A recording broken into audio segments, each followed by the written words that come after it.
Hello, everybody. Back with some Idle Champions presents, or not presents, but I guess that is still going on. I mean, the voting's over, but if you still have votes, they're still giving you a few days to claim your prizes. Let's see if I need to change any of these. I'm not going to do one. I am about to go do that one. I'll probably do that one. Okay. So I've had my Zorbu in my second party, which I make my active party when I'm sleeping or whatever and I'm not playing the game. And you can see he's just farming kills right now. He's doing beast kills. I've already gotten all the other three up to EO6, which at his current level and with his current equipment and feats and all that sort of stuff means that he's doing an EO4 amount of damage. And so if you look at the aggregate for Seething Hatred, which is what he does against every kind of enemy, not just these specific types, we have a 7.66 EO4. Once again, this will increase as he gets to higher levels, and it will also increase as I increase this level. I made it a shiny. I used one of my potions of polish that I got from the recent events that have been going on. The 7-day event. I think there was a potion of polish in that. I think I got one from the season, and I think and I'm pretty sure I got one from Fury of the Black Rose. I could go back and look, but I'm sure that's where they came from. So I went ahead and I used one on Seething Hatred because Zorbu is going to be my primary DPS for a while, especially now that I'm getting him built up. I haven't fully got to EO6 on Beast, but he's high enough. He's already, I mean, you can see 2.2 EO4, 1.7 EO4. That's not massive difference. So I'm to the point now where I can just pull him. But what I did for getting him up there is I went and I did the Silken Swamp, I believe, mission to get my human and drow, humanoid and drow, which you can get just by doing drow. And so what I do is I get to a level that's kind of high up where these Calliope and Tyrell are not killing enemies. I have them just in here so that Tyrell prevents damage from slowly accumulating up. If depending on how many of the enemies I hit with this piercing crossbow bolt at a time, he may potentially take a hit. And then I have Calliope here because she's providing shields to basically to Tyrell, but to everybody in the party really. And that's preventing him from losing any health. These three characters I've just left. I haven't been using them because I've kept them in this second party. You can see right here. Now they're in the Tomb of Annihilation. They're in the Templars camp, which is a good place to farm both your beast and your undead, because I like to do these on a boss level because you can see like, oh, I wipe them out, right? Well, then basically all the mobs pretty much spawn in two big groups of like 5, and then the boss comes out. I just feel like it spawns faster, and so the faster they're spawning, the faster they're getting killed, rather than your a normal level where they just come out like 2 or 3 at a time slowly. So first I farmed my undead at like the area 150 or whatever, and then I came back to this 120 boss level to farm the beast. It's taken a while to do this, but basically I've just been having Zorbo do this whenever I haven't been playing. Other things I've been doing, I went ahead and got Birdsong. It's showing the circle because I'm doing this under Vajra. That's another thing I did as I unlocked Vajra, though completing much content with Vajra is kind of tough because most of my characters don't meet this Constitution of 14. That's usually not a very restrictive stat to try to meet for your people to be Vajra eligible, but it's just though I've picked a lot of good champions or got them for free or whatever, they haven't really applied very well to this patron. And I've got a couple of perks and things, but basically I've only gotten the shops really on Mert and Vajra to the point where I get the Time Gate piece. I would love to be where I could get the Modron chest, but it's just really not super efficient to do the patron version of the variants on these earlier missions. Once I get to Descent into Avernus, I'll be able to do like, one Vajra mission or, one Mert variant. There's a couple where I'll just like do one mission and I'll be like, bam, I'll have unlocked all the way down to say like here or something. And I'll get perks like all the way probably from, barely into tier 1 all the way down to say like tier 4, halfway maxed out tier 4 and fully maxed out the ones above it. Something I mentioned with patrons is you can reset the influence, and like then I could put it all in globals if I want. There's no cost to doing this because the amount of patron influence is limited because there's only so many variants and whatnot. So don't really concern yourself about, you can switch these to whatever you're doing, whether you're doing local stuff or global stuff. So if you're doing like Mert stuff, move it to the local side. If you're doing, regular content or content for somebody else, switch it to the global side so you'll still get the buffs. Now the currency, that goes away, but the influence here as to how far you unlock, that doesn't go down when you spend it on perks. That's just the total you've ever earned, so you don't have to worry about that. And the currency you can get 5,000 every week. So the week just restarted, so I need to do some for Vajra. I already got my 5,000 because I've got my other team doing Vajra. Basically, your gem farming team, your team that you've got just basically farming gems. It's ideal if you can to do them on your patrons, at least until you get to the 5,000 per week limit, because you might as well be earning patron currency. But if you look at the reason I'm doing Zorbu here on Vajra is because I had challenges like this: defeat 5,000 beast enemies, and the week before I had 5,000 undead, and so I put them in there because I was just I was just sitting there killing undead and killing beasts, so I might as well complete these challenges and earn these extra currencies. That's how I was doing that. But the ideal thing of putting these guys in a second party and just leaving them, or at least Zorbu, you can pull the other ones out and then put them back when you're ready to keep farming if you need to, but keep Zorbu in that other party inactive, is because you can just use one of these huge speed potions that just last forever, 2.7 times time acceleration. To, the faster the game moves, the faster you're going to acquire those kill counts. And so it basically, with two of these potions, one for Silken Swamp to get your humanoid and drow, and then another one for, I like to use Templar's Camp for your beasts and your undead. You can use two potions to, I say relatively quickly. Now you don't have to go all the way to EO6. In fact, if you took all of them to EO5, that would be a great place to start out. In fact, if these were EO5 and this item was blue, say, instead of just green, it would probably be about the same. So what I really need to get this item, quality up to a better level. I need to get some better gear on him. So Electrum chests are going to help, obviously, with that. So, we'll do that as we do that. Another thing is that I spent a potion of polish on, which we'll just switch parties.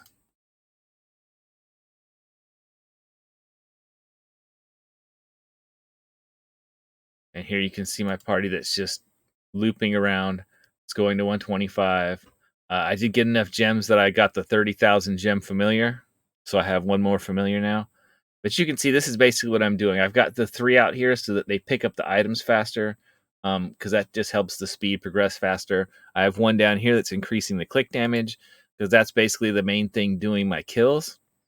And then I have uh I get, you know, your first character, they come in without even needing a familiar because you start with one character. So I'm using them for the adjacency bonus for Human.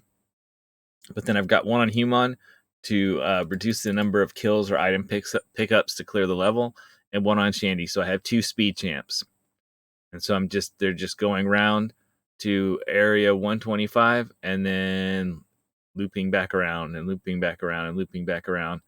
And that's getting me some gems. See, I've already got some more, and you can see I'm now spending them now that I got that 30,000 familiar. I am spending these on gold chests. I have almost 200 silver chests. I need to open all these. That will be a significant amount of power. The only reason I haven't is because with this many silver chests, as I'm about to get Rhea, as I'm about to get Azaka and Dragonbait from Tomb of Annihilation Evergreens, these chests right here should get the two of them all the way up to blues. And then I've got these. These should start getting well, I don't even have all the regular Evergreens up to all purple. But I'm just waiting to open those up until I get the other champs. The other Evergreens, because that's going to be gear that's going to go towards them. So we will get that going. I could have done Azaka and Dragonbait already. But I wanted to do them on stream. Let's see, what else have I done? See, I unlocked a patron. I've got some more champions. I've been really taking advantage of the 3 time gate pieces for the champions that are in the event. So I got the last one. I got Birdsong. That was the last one I didn't have for the event. Birdsong's an okay champion. Not really high in my favorite list, though. Certainly a good viable champion. But I got them because there are like I couldn't claim the rewards. There's like, rewards add 45 item levels to every item on the character or whatever they are, type of rewards. But if you don't have the character, you can't get them. You can't get that reward. So for those types of things, I had to get Birds.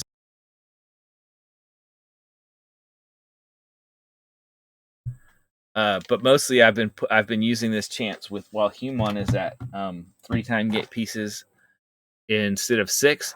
I've been trying to get his dragon eggs, which is the carefully balanced ability, which is the one that makes his speed ability work better.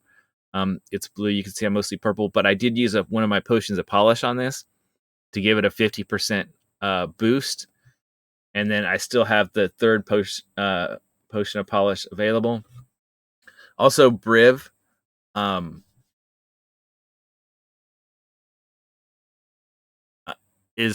There's a code right now. I put it in the chat that just came out. I didn't see what stream it came out for or why, but you can get Briv right now in 3 gold chests for Briv for free. I tried the code just a minute ago before I started the stream. On one of my main accounts where I hadn't done it because I already had like a fully epic Briv. But it does still work. I verified it. The other code I put in there gives you 1 gold champion for each of the Idol Champions Presents characters. So definitely get that. I mean, that's 5 gold character specific chests for event characters. Definitely take advantage of anytime they have a great chest code. The other thing I've done is I've gone through Waterdeep. No variants, but I've done all of the I'm on Vajra. Sorry, no patron. I've done all of the main quests. So I have except for the last one. I still have to do Alter Deep. So I've got one more to do. But I've been working on these. Then of course I'm still gonna have to do the variants so that I can get enough in there so that I can do the mission to unlock Alcoria. So I've been going through here and I've been getting I've got most of the blessings, so that will help in this Tomb of Annihilation content. So now we are all set that we can go. Oops, wrong one. This one. We can go down here and we can do the Azaka quest. Okay. So, Azaka's body will take up a slot in your formation starting in Area 11. So basically, there's no point in putting somebody right here in the middle because as soon as you get to Area 11, Azaka's going to go there and whoever's there is going to be knocked out. So I'm going to have to build a little different formation because the one I've been using right now, which is still kind of an early game gold find centric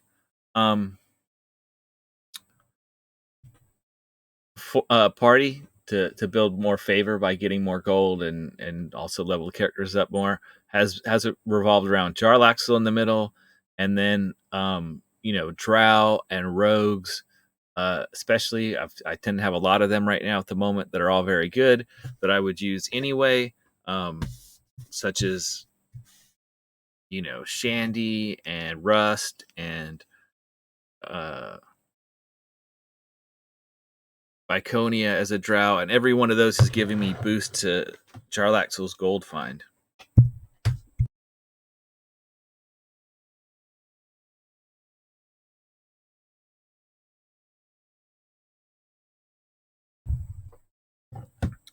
So I'm gonna have to change this up a bit. I'll probably pull Zorbu if I need to from his farming area he's in right now, basically, to come over here and kick some butt.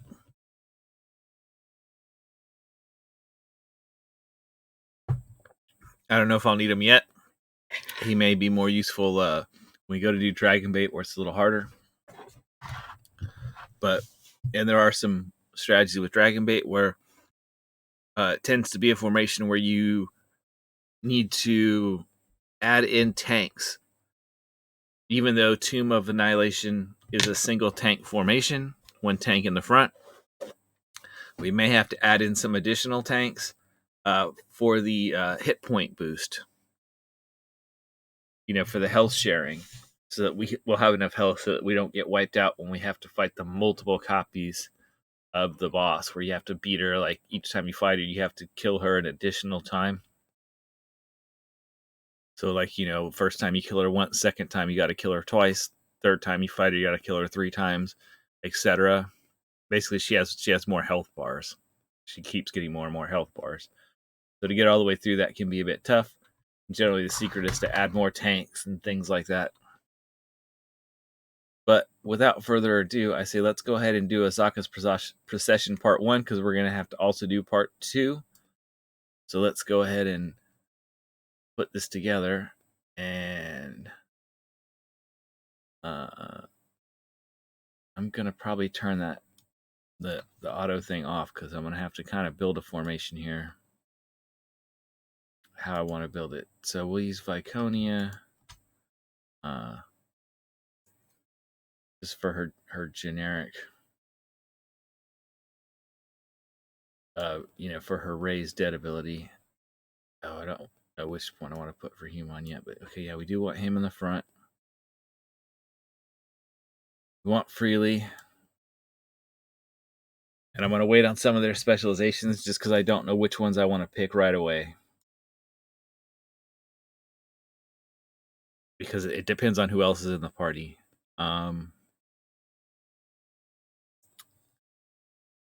Maybe we will use...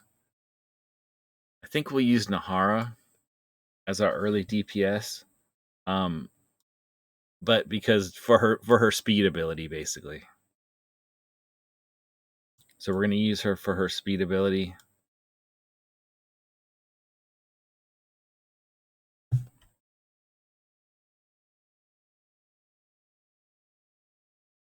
So we can try to make progress as fast as possible here.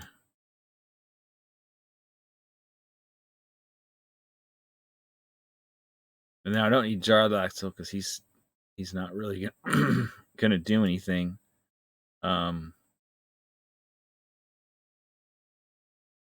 Maybe I'll go with Desmond.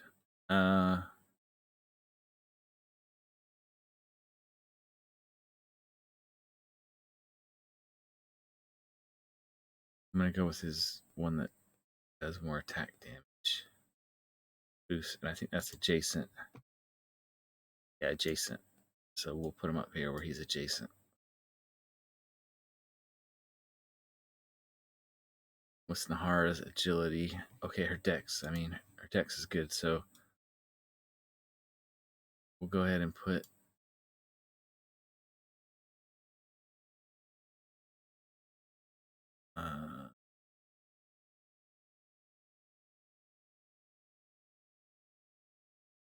we'll move do this. Okay, and then, now they should all have good dex. Yeah, so they're having the good dex people next to Shandy will boost her agile allies ability. So that's good. We'll go chaos because we're gonna go with that will help with our TPS. And then if we switch to Zorbu, it'll help with Zorbu too.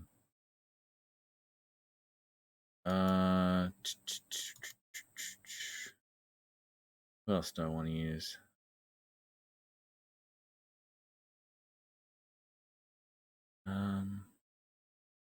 Kind of thinking Nova.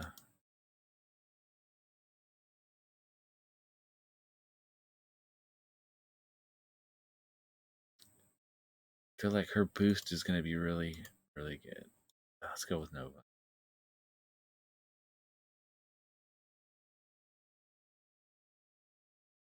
Let's see.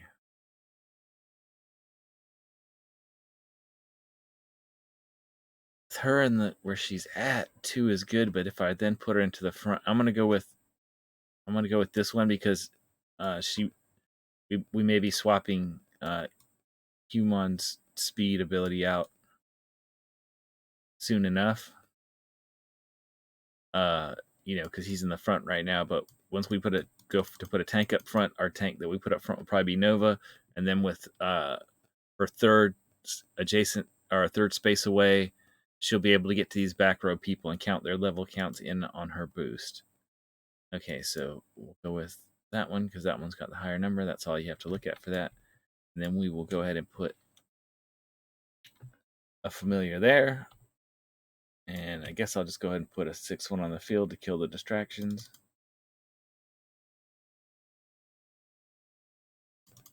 And we are basically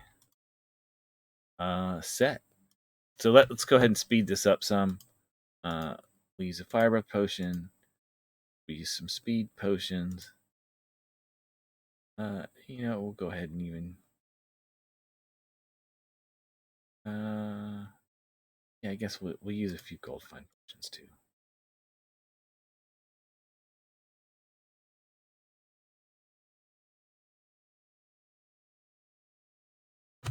All right, so away we go. So let's go ahead and we can put some stuff here in the jukebox.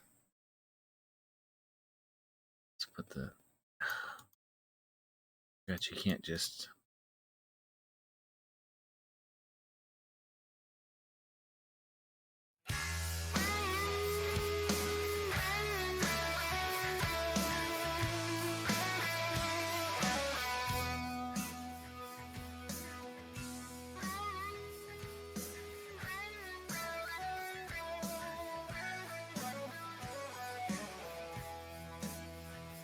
Shining beacon in the sky, guiding light to those who cry for justice. On platinum wings they fly. Okay, that's probably good. So Azaka is a I would say a must-have character. Luckily, she's an Evergreen, so you don't even have to use time gate pieces or anything to get her. Or I guess that could even be a bad thing since you can't use time gate pieces to get her. You have to get her through the campaign, so you have to do all the work to get her.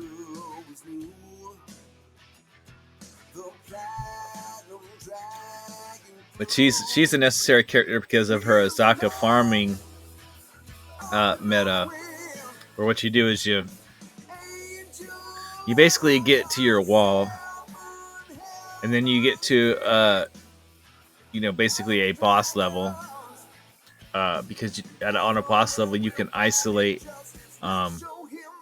You can kill everybody. One enemy you get to that point, because of stacking buffs on tanks. Where the more characters that are on them ramp up, and you can do more damage. Different things. You'll have probably seen this, or maybe you haven't seen it yet. But you'll see on bosses where you get to these points where you have just a single enemy left over, and you can't kill that last enemy because of the fact that the other enemies have already died. Your damage has lowered. It's usually due to like tank abilities, because they have those abilities where like the more enemies that are like up on the tank, they have a damage buff, that ramps up. And so then if you kill those enemies, but you don't manage to kill all of them, or if you're using Kroll, who you definitely want to use with Azaka farming because of his pilfer stacks, give you a huge boost to the gold find you get off of it. But also his trader stacks, where when you kill one enemy, they basically kind of explode and do massive damage to the enemy surrounding them. You can frequently end up with a stray enemy. And then you can use, like, say, Havilar with her imp ability, her ultimate, which happens very fast, has a very low cooldown on it. You can hit the enemy multiple times with the imps. And every time you do it, cuts their speed in half. And it gets to the point where they're either moving very slow or not moving at all. And then you just need a character that can knock them back off of your party, so they're not even hitting your party and doing damage. Obviously, this doesn't work with like ranged characters, but with melee characters, you get them to where they're not doing any damage to you at all. They can't hit your party. They're just standing out there, right? And so you get them like stuck out in the middle of the screen, basically not just standing there. Then when you use Azaka's ultimate, when you have her in the fight the curse specialization, her two tigers, they go up and they attack the enemy. And when they attack, the enemy drops gold as if they were killed, even though they're not killed. And so you just put that ultimate on cooldown, and then you just swap out basically everybody in your party for gold find champions. So you'll like say you'll put in Jarlaxle, you'll put in rogues and drows to boost Jarlaxle. You put any other ones you have in, like maybe Rust, other people that can boost gold find, like Omen with his contractual obligations ability. Drist has a gold find, a Champions of the Hall gold find, and so then maybe you put in Champions of the Hall like Brunor and Regis if you have him in this slot to boost the Champions of the Hall bonus. So you boost that gold find that way. There's a lot of gold find champion. I think Barrowin, or no, not Barrowin, Wolfgar or whatever. He's a Champions of the Hall, so you may put him in if you don't have other people, just to increase the number of Champions of the Hall characters you have in.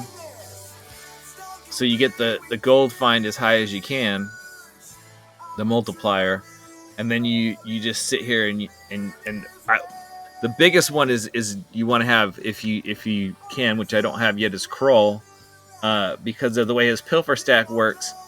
Okay, so when he hits them, he can put one of three types of plagues on them, and one of them is pilfer, which increases the gold they drop. And with his virulent strain, where when you kill mobs, there's a percentage chance that their plague stacks will transfer to another nearby character. Up to you can get a stack up to 40, but each 10 stack multiplies against itself. So the 10s like add up, right? So 1 through 10 adds up. 11 through 20 adds up, and each one of those 10 stacks multiplies against each other. So the effect becomes basically kind of almost exponential. So if you get a 40 stack, you can drop a massive amount of favor. So you can literally go where, like, say if your favor is like at E35, right? If you get a bunch of pilfer stacks and all your gold find champs out, and then you Azaka farm, you can go from like E35 to E40 or whatever. Then you can come through again and do it a second time and go from E40 to E45. So you can make these jumps that you couldn't otherwise make, and it's not from pushing farther early on before soft cap. You can that extra gold will and blessings, if you don't have them all already, will allow you to actually push farther because you've got higher gold find, so you're going to level higher. But even if you couldn't level higher, that Azaka farming multiplying factor allows you to quickly jump your favor up much higher. And so that's higher than is normal for the area that you're in. So that's something that you definitely want to do. I mean, it really boosts your power significantly. So that's why Azaka is like a must-have character. Now, Dragonbait, he's a decent tank. He's great for variants, where you're limited. I mean, there's nothing wrong with him. His mechanic, when you pick his specializations, is a little fiddly and kind of requires you to like do the math every time of like which one to pick is going to be better. If you want to try to get the most out of him, then he's got a couple of specs. And which one you pick depends on who's in your party and who's in which columns and things. I won't go into that really in too much detail right now. So that's a little irritating because, they haven't, and I don't know if they can for him, but a lot of the newer champs or the ones they've gone back and reworked, they've added these little counters at the bottom. Which you saw, like when I did like Human or Shandy, like down at the bottom, it says like 2 or 1 or how many people count for this. And so you just pick the one that has the biggest number because that's what you're going for. And so it's nice that it tells you ahead of time, like, oh, this spec will apply to, and it's counting the people in your party and seeing which ones qualify for it, for that boost to come into effect. But, that's something they started doing more recently now. And so, not everybody has it yet. So sometimes you just have to figure it out.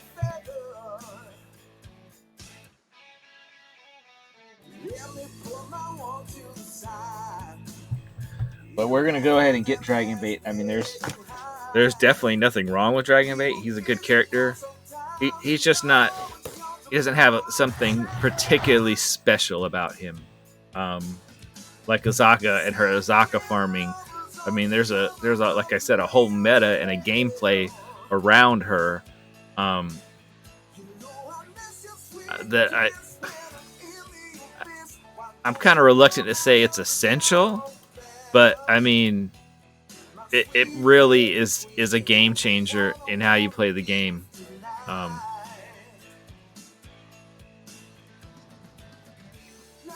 So you don't want to be without her. And it's not even like a damage thing. It's about getting your favor up and your gold find up, which means more blessings and more favor, which means more level ups, which means you'll get the soft cap and all that good stuff. And in addition to that, even late game, when you've got all the blessings and you've got enough favor and you can get to area 1000 almost, or past that even potentially, pretty much straight up without any special tricks or anything like that, you'll still find it very useful because once you get to Trials of Mount Tiamat and you start creating legendary items or upgrading items to legendary, however you want to look at it, whenever you upgrade them, so when you create them, they are assigned a random favor from one of the campaigns. So maybe Torm's or Kelvamore or Helm's favor or whatever. It doesn't matter which one it assigns it. Well, I mean, I guess there are some benefits to some over others. But anyway, they assign them to a certain favor level, okay? Certain campaign. Well, when you upgrade them, they're going to cost an increasing number of scales. That's the currency you use to create and upgrade legendaries. But on top of the scales count, to upgrade them from, like, say, level 2 to level 3 and 3 to 4, each time you do it, it takes one order of magnitude of favor it costs. So if your favor in that campaign is E44, when you do that upgrade, it'll drop to E43. When you do the next upgrade, on an item, any item that uses that favor, it'll drop another one and another one. And not only that, but to upgrade to the higher levels, there will be minimum favor requirements. So it'll say first it'll say oh, you have to have at least E20 in this campaign to go from level 1 to 2. And these numbers are not accurate. I don't remember what the E number is for each upgrade level. It tells you right on the screen when you're doing it. But eventually, when you want to go from you can upgrade a legendary up to level 10.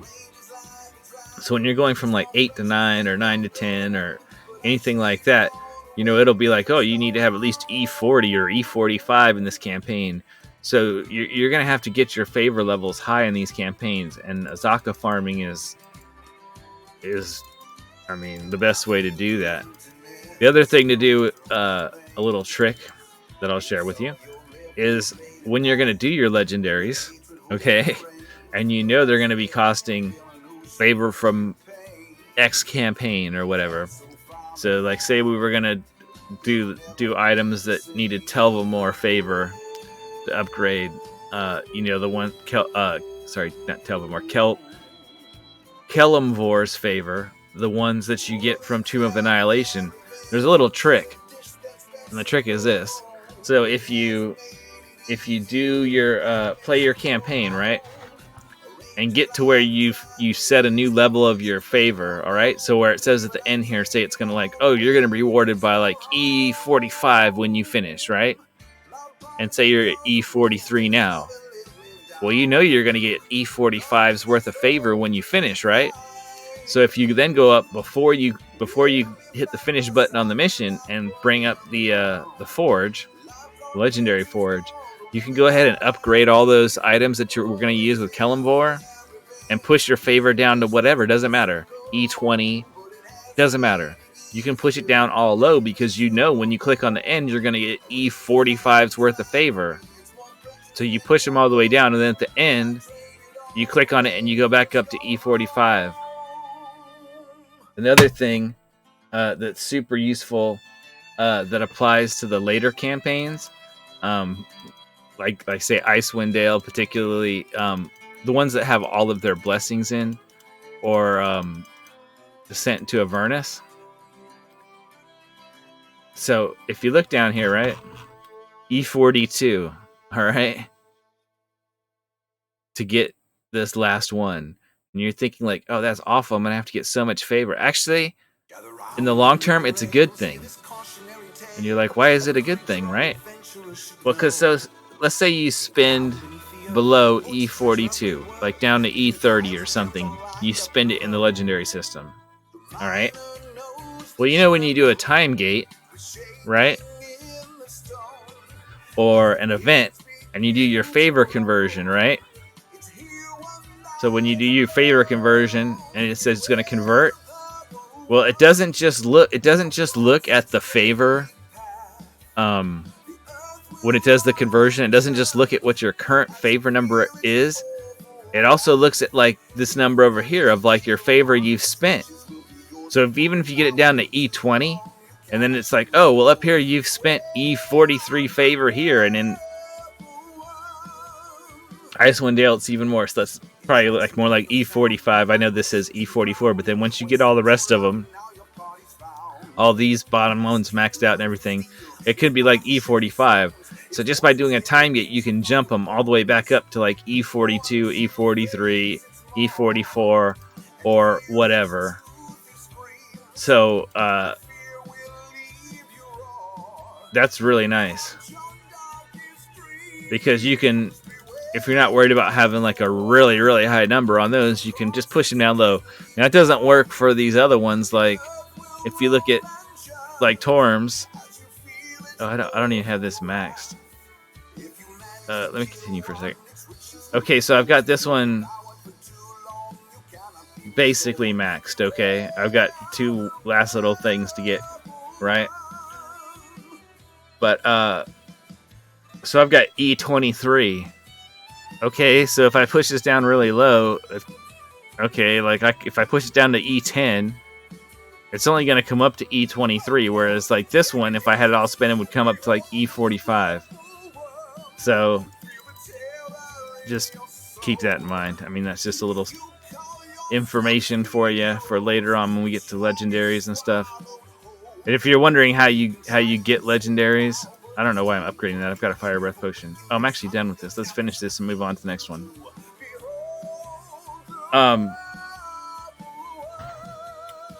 When you finish the last regular mission, not variants or anything, but the last regular mission, Elturel's Last Stand,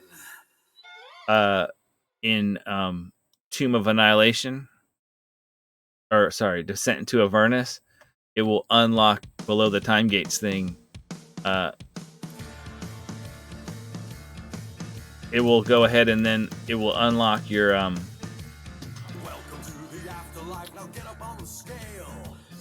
didn't even have to use anybody special.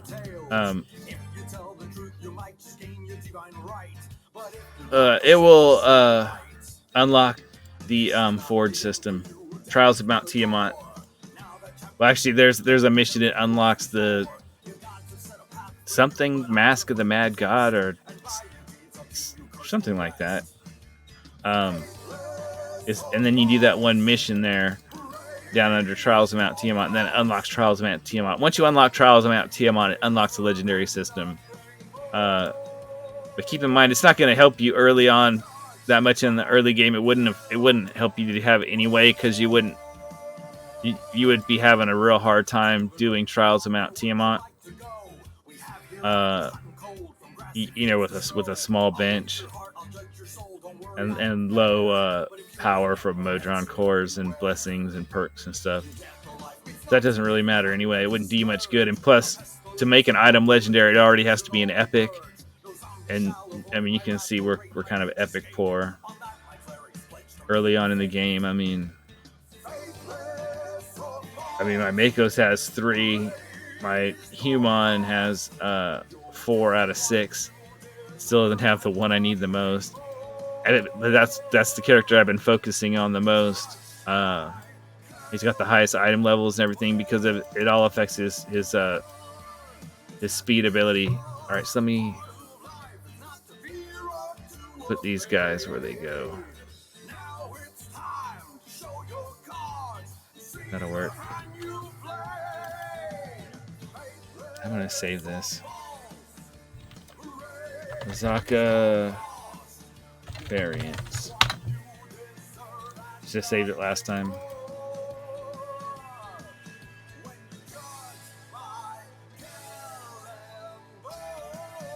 All right, let's go ahead and Let's go ahead and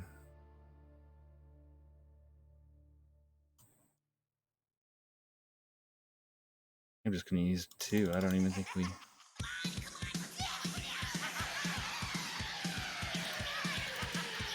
Let's go ahead and power through this. So you can see it's pretty easy once you have a decent built-up party. And in case you're wondering, my Modron is not built up good just because I don't have the pipes to do it. Well, it's not high level; it's only level 3. But you see, look, I've got all these nodes and all this space where I could put stuff. And it looks like I've got pipes here, but I don't have the pipes that I need. So, poo. I mean, that's just how it is, early on. That's why I need to be able to get those ones each week from the patrons I have unlocked. But I mean, look, I've only got a 2 bonus here and a 2 bonus here, and I can't even get those really any higher, just because I don't have the pipes. I mean, if I could split this out with a T, if I had a T that actually, a 1 down, in from the left, then split to the, in from the right and split to the left and down, and I just don't have one of those. I've got what, 1 T, and it's not, it goes the wrong direction. The arrows are pointing the wrong directions. So I could, if I had that, I could come out here and I could build or pipe around it little, at least, and come in here and boost this number up a bunch to at least get these up higher. But I can't. So right now I've got 80% extra gold find and champion damage 200%, which is nothing for a Modron core. I mean, I'll take it. Better than nothing. But at least I got the automation going so that I can have it do the automation stuff. So that's fine. But I need more things to go. But now what I do have going up for me, which helps a lot, is this. So if you come over here to seasons, you can see I'm level 12. So that means I've got all these rewards, the free ones. I didn't buy the pass, so you see all the purple stuff's, not unlocked. So I go up one more level and get so like this birdsong, like plus 25 eye levels, 25 to item level each item or whatever, or maybe it's just 25 split a month. So I don't remember, but I couldn't even buy this without having birdsong, so I had to unlock birdsong for that. So, and then Turiel's going to be next, and then we'll have birdsong again, and then it'll go round and around, and then we have some more Human down here. And this right here will give me 50,000 Modron XP on the new Modron core, which I haven't started leveling that one at all, because as you can see, I mean, I'm only up to 4 on this, which is really low. I mean, I gotta get all the way to 15, and each time I go up a level, I get a chest, so I'm incentivized to do it for the chests also, not just the unlocking more nodes, which obviously I don't have the pipes to connect yet, but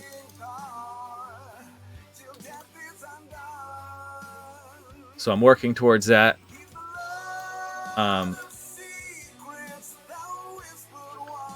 What I may do, once I get my Human, once I get this purple for my Human, which I'll do another time gate now. I've got some more time gate pieces. I just bought 2 more Monday when it reset the patron store.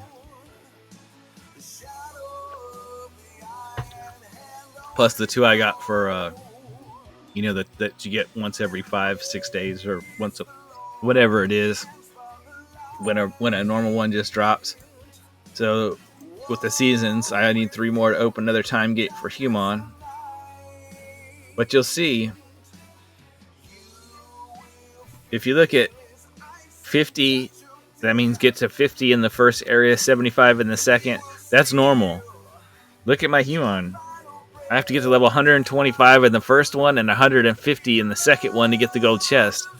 Every time you do one, it goes up by 50. And then it drops 25 off of each number when you do a different time gate. So it actually was even higher. That's why Birdsong was the last one I did. That's why it's 150, 125. So when I do Human, it's going to go up to 175 and 200 this next time if I don't do somebody else before that. Which it doesn't matter really for me at this point. I'm still going to do it. But for efficiency, what you want to do generally long term is, if you're not unlocking new characters with time gates, which is a lot of what you're going to do early on, obviously, unless there's a specific reason, like I'm trying to get that item to purple. You want to pick, if once you get to the point where you're spending time gates to upgrade rather than to unlock new characters, you want to try to pick 3 characters and do them in a rotation so that the number doesn't increase. So you do one character, and then you do, it goes up by 50. Then you do 2 different characters besides that one, and it drops 25 each time, so it goes back to where it normally is. So that's the general efficient way to do it, so the number doesn't just keep climbing out of control.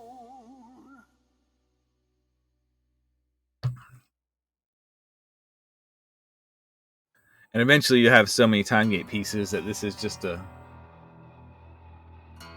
normal thing. Like, I really should work on getting some epics and some of my characters on the other accounts that aren't full epic yet. You know, they've all pretty much got some epics, but there's some that are not full epic. And I've got, you know, who knows, probably a couple of hundred of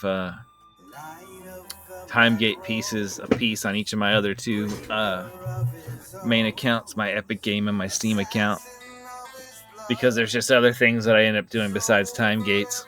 So you eventually get to the point where you have tons of time gate pieces. I don't even buy them anymore. That's not even with buying them each week. I need to remember to buy the chests each week. I haven't even been buying the Motron chests, but I really need to because they keep because I had them all piped out pretty good, and that's before they added the overflow system, where if you get the really crazy super high flows, you can get additional bonuses, which is not as worth it. Not as efficient and worth it for what you get just from getting each of them to the flow level 4, the fourth level on each one. But it is something to think about. But they keep adding more Modron cores. So out of the past 3 seasons, you know, we're in season 3. Season 1 had a Modron core, right? And then season 3 now has a Modron core. And then they added the Split the Party 3, which gives you the 4th party, which gives you the Magic core. So it's no longer now where it's like, oh, I just need the pipes for the Modest core and the Speed core, because the Strength core or whatever, the one that costs 500 gems that isn't worth buying really, doesn't count. But I haven't really fully piped out the other 2 cores. I haven't really thought about it. I've got a lot of pipes. I might have enough to do it without buying any more. But I probably do need to get some more pipes, and especially if they keep adding more Modron cores, I will definitely need some more pipes.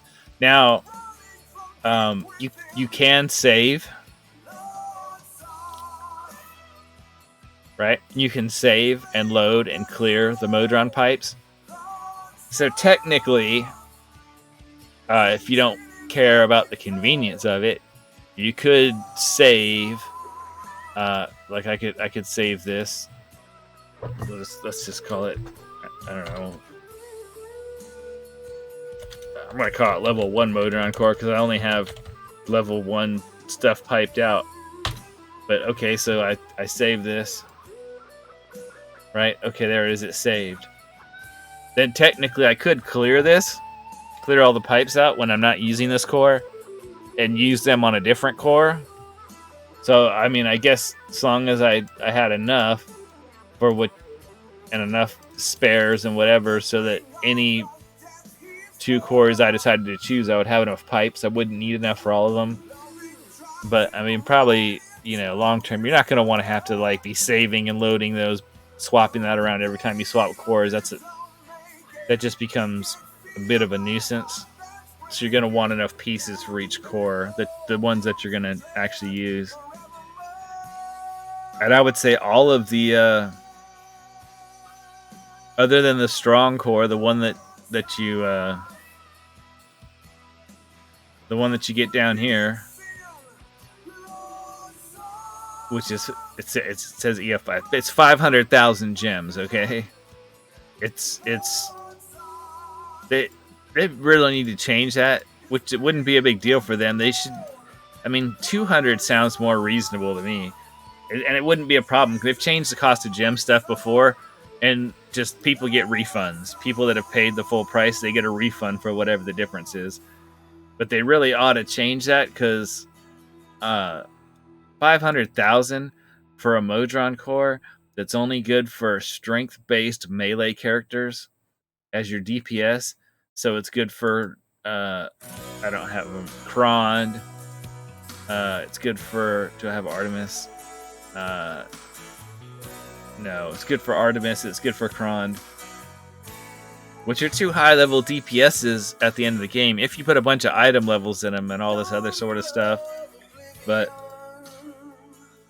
they're just not heavily used. The Modest Core and the Speed Core were the ones used all the time. But Magic Core, yeah, I mean, that could definitely be useful. I mean, if you're using magic DPS like a Shara or somebody like that, that's probably the best one to use. The Erois Core, which you can't get anymore. I don't know if it's going to end up in the gem shop or wild offers or whatever in the future. The one that you could get at season 1, you had to buy the season pass. But I did on my main account because I really like the champions of Erois.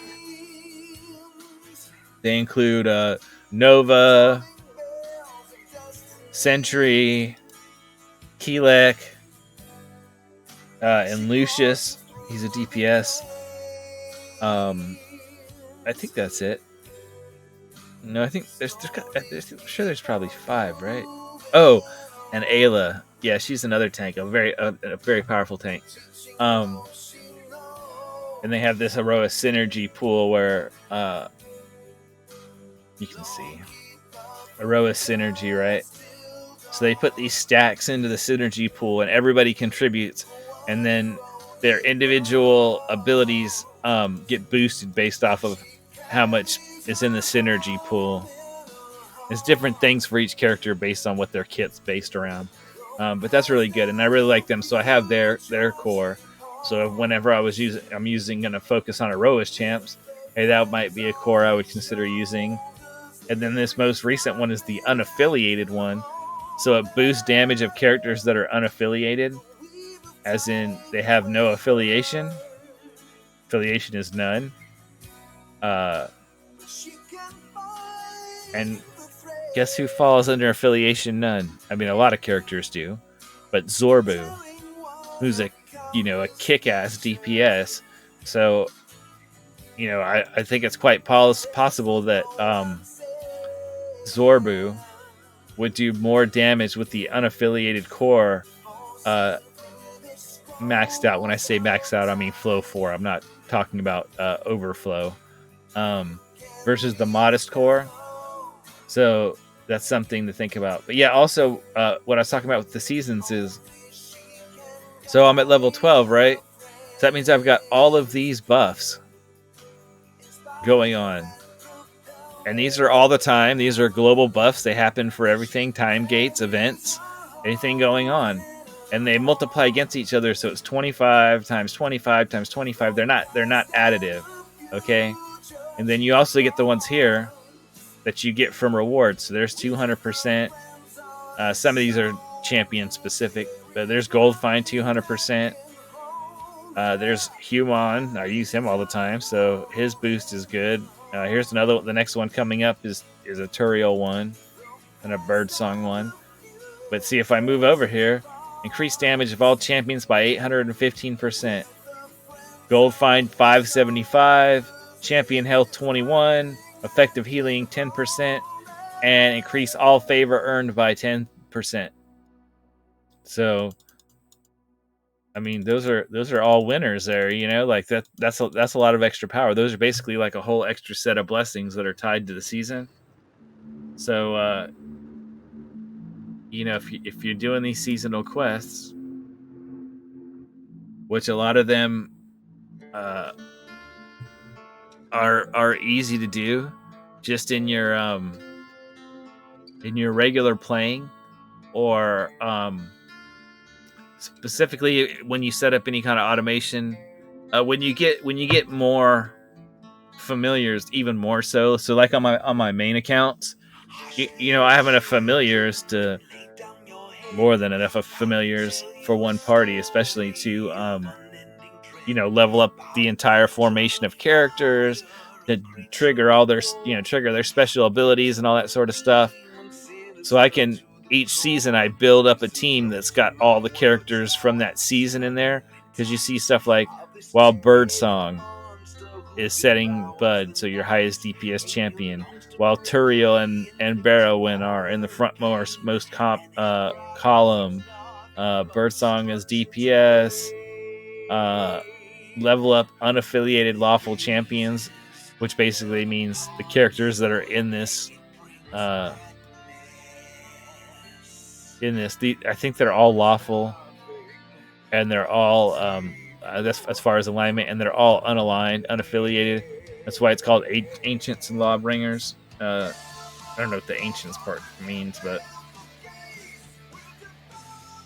so if you basically put all of these characters into your formation that you're using for gem farming that's running on a loop, you can fill out most of these. This one was doing patron free plays, so that's one more reason besides getting the coins for doing the loops until I hit my weekly. That was another reason why I had my gen farming thing doing patron variants. I need to actually do that on my main account. Is have them doing patron variants instead of just the main one. Which certainly I don't know if there's a certain patron where I haven't checked if there's a patron that all of the all 5 of the current characters in the season you can use at the same time, but that would be the one to do if you're trying to just complete that stuff as fast as possible. But yeah, if you just have those running on a loop, it helps you really complete these. I mean, this one's, and the number goes up each level, but like to level 10 is 92 adventures, variants, or free plays, area 50. So if you just have a gem party, farming party, or whatever set up, you know, your party that just runs on a loop and earns you gems and chests and things, you know, while you're playing, or even in offline progress, you know, that'll help get that one complete. That's why that one's already up to tier 10 and almost done. This was the one we were doing patron ones. This one was killing boss enemies. So obviously when I had my Zorbo sitting there on, Zorbu, sitting there and farming boss missions for kills to boost his kill count, that was easy to get this filled up, you know. The other ones are, you know, using Humon's ability.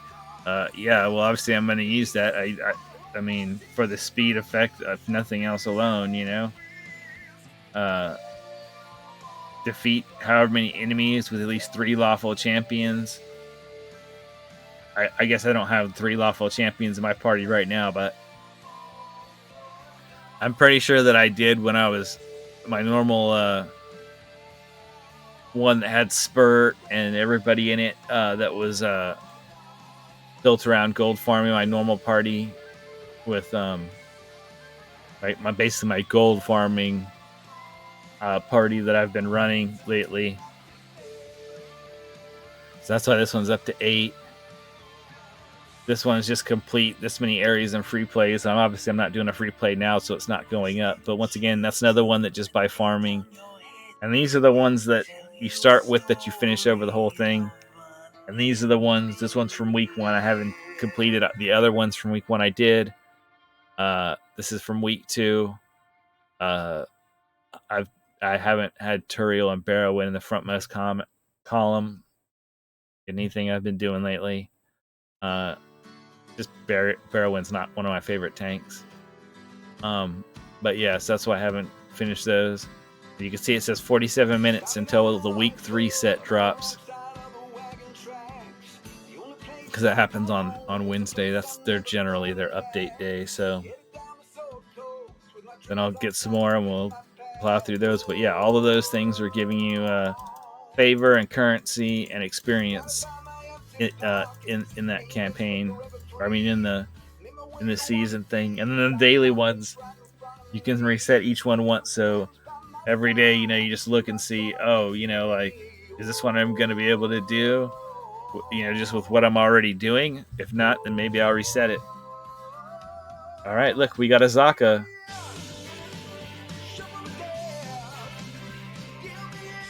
Azaka! Nice. All right, so let's go up here.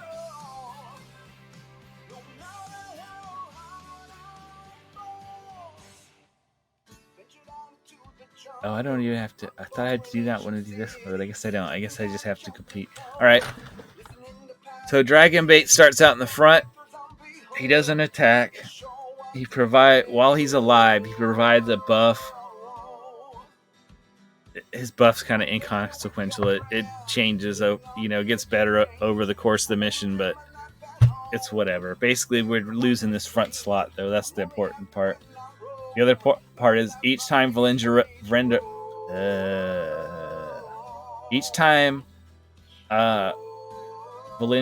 she's the boss in level 50, area 50. So each time she resurrects, she greatly increases her damage and health. So that's going to be the challenge here. And Garwar has guides on these. You can look at them. You know what I mean? He tells you how to do it with like mostly core characters. So let's put in health here. Oh, Miria, she was the new character from last event. Man, she is awesome. I basically put most of my tokens on her to upgrade her as much as possible. I really like her kit. Her kit is pretty badass. I highly recommend her. There's no real point in putting Human in here. He won't get a speed ability because in this formation, he has to be where Dragonbait is, and I can't put him there. So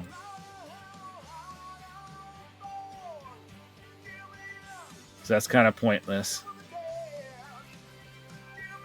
I think I'm... Actually, for right now, I'm going to put Nahara in for the speed. And...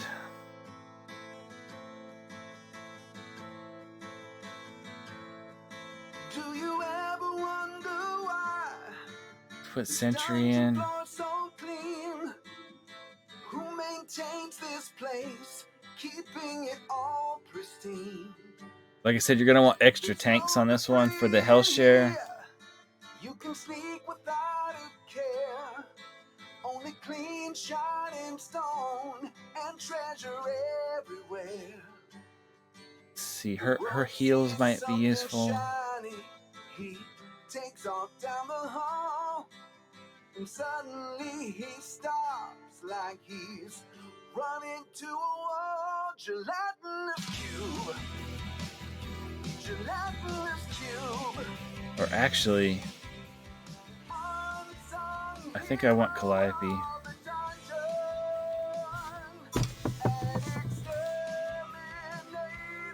And this time I'm going to put her in hit point spec.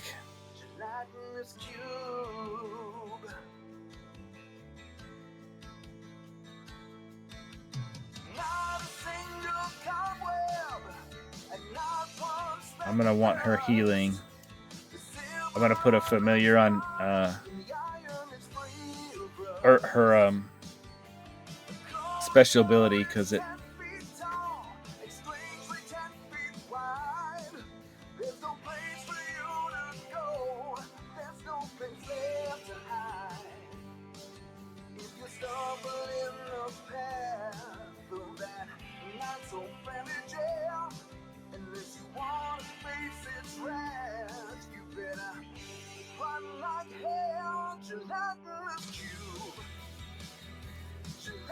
Sure. Okay, she's got a high dex, so that'll work.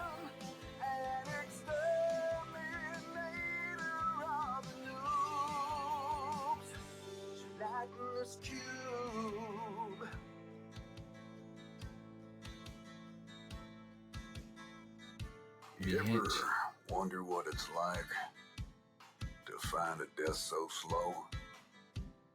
As you're sinking into its hungry depths you go. Your body is engulfed, drowning in the slime. Its acid eats away at you, dissolving you over time. Gelatinous cube. Gelatinous cube. Unsung hero of the dungeon.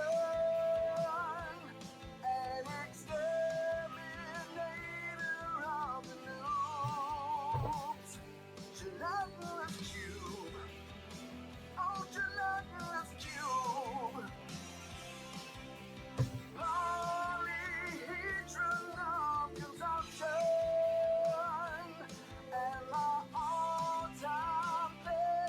actually.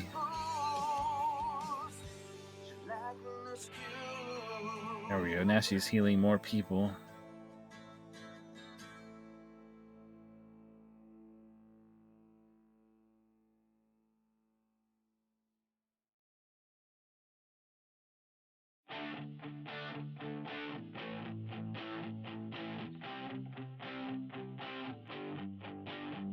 And Shandy should have, okay, four people, I guess, instead of just 3. She's got one more person on her agile allies. Okay, and we want to speed this up.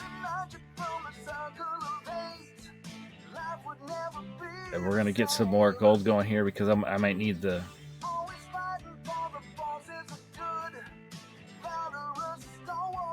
Ooh. Yeah, we'll actually use some of these blue potions to boost our max health. So the thing about Valindra, she's the enemy. She like AoEs like your whole party. That's why once she gets the massive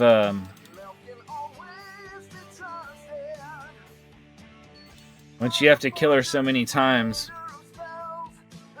it gets hard to stay alive. We'll try this. I think we can do this. I think we have enough power to do this.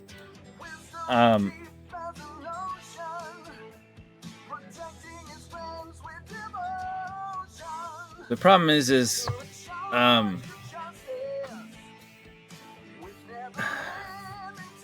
we can't really get a good bond at Ashara since they changed her from needing 4 bonds into 3.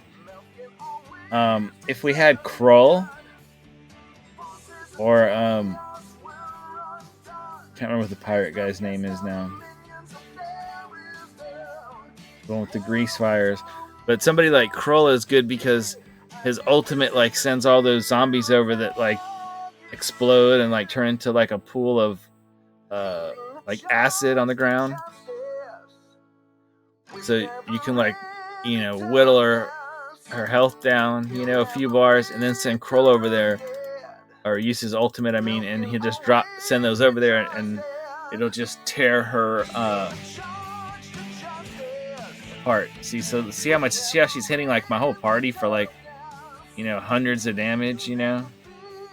And that's the first time fighting her, and we're gonna have to fight her like, what do we gotta get to, 400?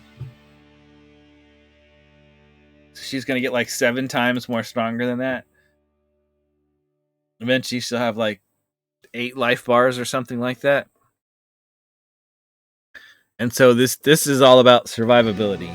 This is all about being able to keep the party alive long enough to kill her while she's AoEing your entire party. And Dragonbait, he'll die for sure. So whatever little buff he's giving, which is damage reduction, a tiny damage boost. I mean, it does. He gets stronger each time you fight Valindra, but it doesn't matter. Towards the end, he's gonna be the one that dies. Because I don't even think I can. In fact, I know I can't heal him. He doesn't have like a life bar really. I mean, it says how many hit points he's got, like 1,500, but he doesn't have a life bar, so he doesn't get healed by me. So we'll see how this goes. Across the march of time, we subjugate the weak and strong. Your mind can't resist, so why not come along? Ever growing. And Miri is a tank. She's actually a magic basic tank. She's the magic tank we've been people been asking for feels like years. They've wanted a tank that was magic based. She's awesome. But because Alindra is AoEing the whole party, she does have health share, I'm pretty sure.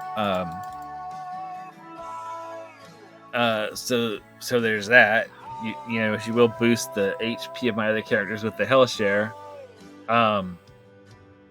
But one of her biggest abilities, which is great, is she puts undead characters, like zombies, in front of the party. So normal monsters that hit the front of the party first, they have to kill these undead characters. And when they hit the undead character, she takes the damage. But for however, I don't know, remember if it's every 50 areas you've cleared or something, she gets a resurrection. Her soul cage thing goes up and she can resurrect that many times. So even though she's taking all the damage from them attacking the front, she dies and she comes back. So she comes back a certain number of times. So she basically like, and she has like, she boosts adjacent character damage and stuff. She has other abilities too. She's not a one-trick pony, which is great because she can do so much. But that putting the monsters, the zombies in the front, and basically using her life force as like a shield for the entire party, assuming they're attacking from the front. You're not fighting archers or, you know, mages like Valindra where they're like AoEing your whole party. You're shooting people like randomly in the back of your party or something like that. She could really, like, you know, so make a huge difference on your party, survivability wise.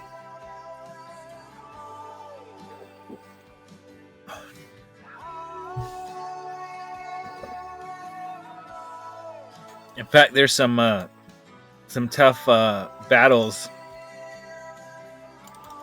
The one to unlock Rhea in Avernus, another Evergreen character, is really tough. And I'm thinking her ability, because basically every single area, it goes up as you go on, but eventually you have like 5 bosses that storm your party, and they do special.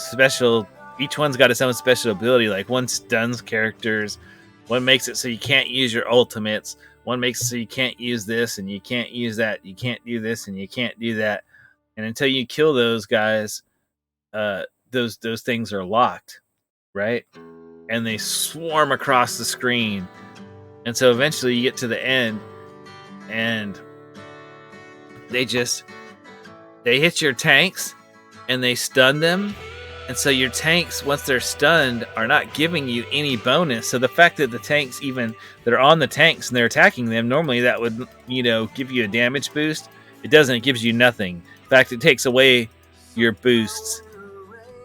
So the trick with that one normally is the opposite of this one, where in this one it's like you want to put more tanks in, even if they're not at the front, because it doesn't really matter where you stick them, honestly, in the party, because you're not worried about the regular areas and the regular mobs. You're worried about Valindra, and she's attacking the whole party with AoE. So it doesn't really matter if you put them in the front or the back or whatever. So you add extra tanks to increase your health share. Rhea is kind of the opposite. So the Avernus formation has 3 tanks in the front. The tank line has 3 tanks. I think that sounds right. Yeah, like 3 tanks. But you actually don't want to use any tanks, because if they storm across and they get to your tanks, they just stun them, basically knock them out anyway. And so their tanky abilities of like ramping up damage don't do anything anyway. So what you want to do is just pack your formation with supports to boost your DPS, because the only way you can get through it is to mow the enemies down as fast as possible and keep them off of your tank line. So I mean that's pretty much, you know, the ins and outs of it. You know what I mean? But it's like this one, like where it's like you would normally never really plan so much on you know, putting extra tanks in your party that aren't in the front doing tanky stuff. But that's the solution to this. Generally, one of the main solutions is that you're going to need extra tanks for their health share and their beefiness to keep your party alive. And healers, some healers that doesn't hurt either. So it's kind of an outside of the box strategy you have to deploy to complete this variant. And Rhea is sort of the same thing, but it's like the opposite, where it's like normally every other mission you're playing in there, you've got tanks in the front, but on Rhea, the tanks don't do you as much good as straight damage boosting supports can do. But I don't know with Miria, because with Miria up front, if they hit the zombies and they don't have the effect on the party because they're hitting the zombies, she might actually be a tank that's useful. And once again, she wouldn't have to be in the front because of the way her ability works. She doesn't have to be tanking people in the front line because she creates those zombies up front. So you can put her anywhere so that she's adjacent to your DPS, because her support ability is she's tanking and support. Actually, is her classification. Her support ability is boost adjacent damage of adjacent characters, I believe.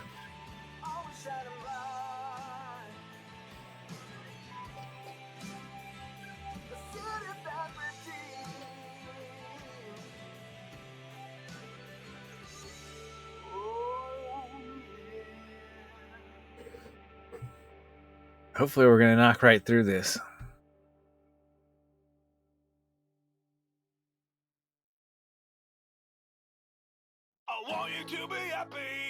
We'll see. It's going to ramp up. That's the thing, is Valindra's going to, every time we fight her, which is every 50 levels, she's going to get harder. So we're almost to the halfway point. We're almost at 200. We got to get to 400. We'll see what happens.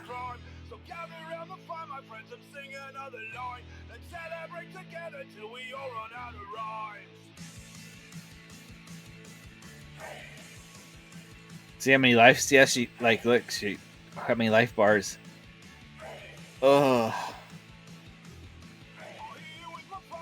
So she gets like two, like a whole resurrection. So she gets, and she's like armored health too. So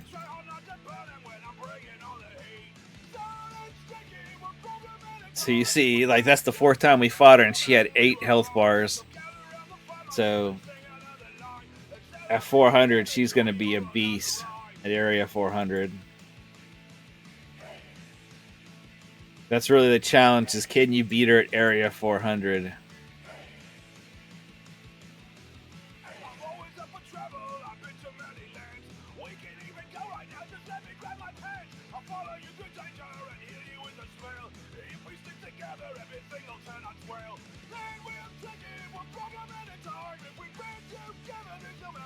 I feel kind of confident. I mean, we got a tiny little bit of perks. Not really enough perks to talk about, but I mean, I've got like all the global blessings from. Oh, I don't have that one, but that one only applies to patron variants anyway. The last one on Sword Coast. Helm. I've got all the global ones, but the last one. So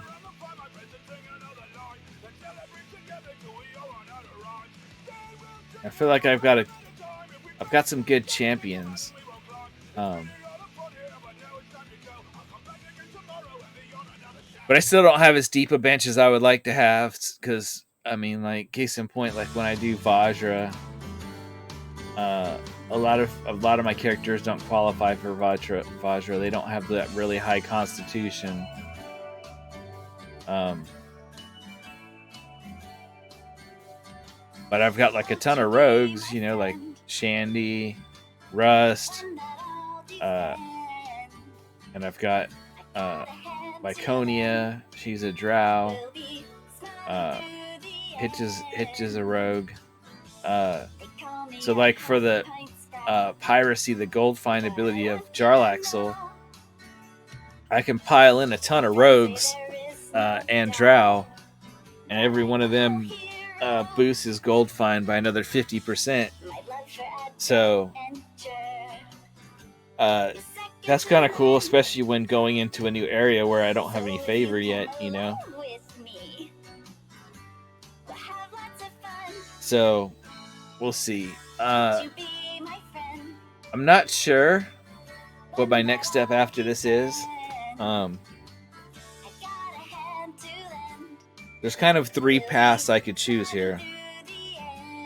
Okay, I could well, I'll finish that last main adventure in Waterdeep.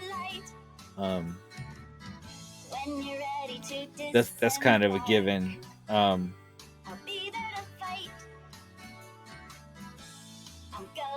I'm not super worried about that. And if I'm gonna do another time gate, you know what I mean, to get to try to get Human faster, because that just straight up equals.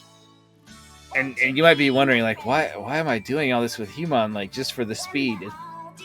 The thing is he is one of the most definitive speed champions, especially when it comes to gem farming, where item levels and items are a huge part of it. So if I can get this to purple, and you can see, look at his item levels, like they're all like 100s, 150s. Look at like somebody else, 10, 11. Look at my like Evergreens, 30, 15, 48. It's like I've been putting every blacksmith contract I get into Human.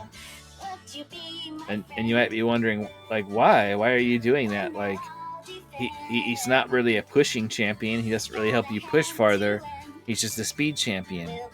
But the reason is fairly simple.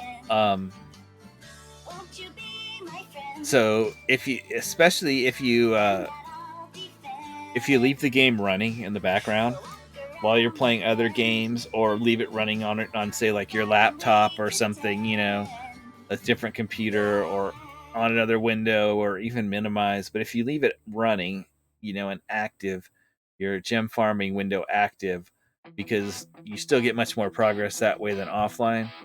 And speed champion bonuses I don't think apply yet, still in offline play.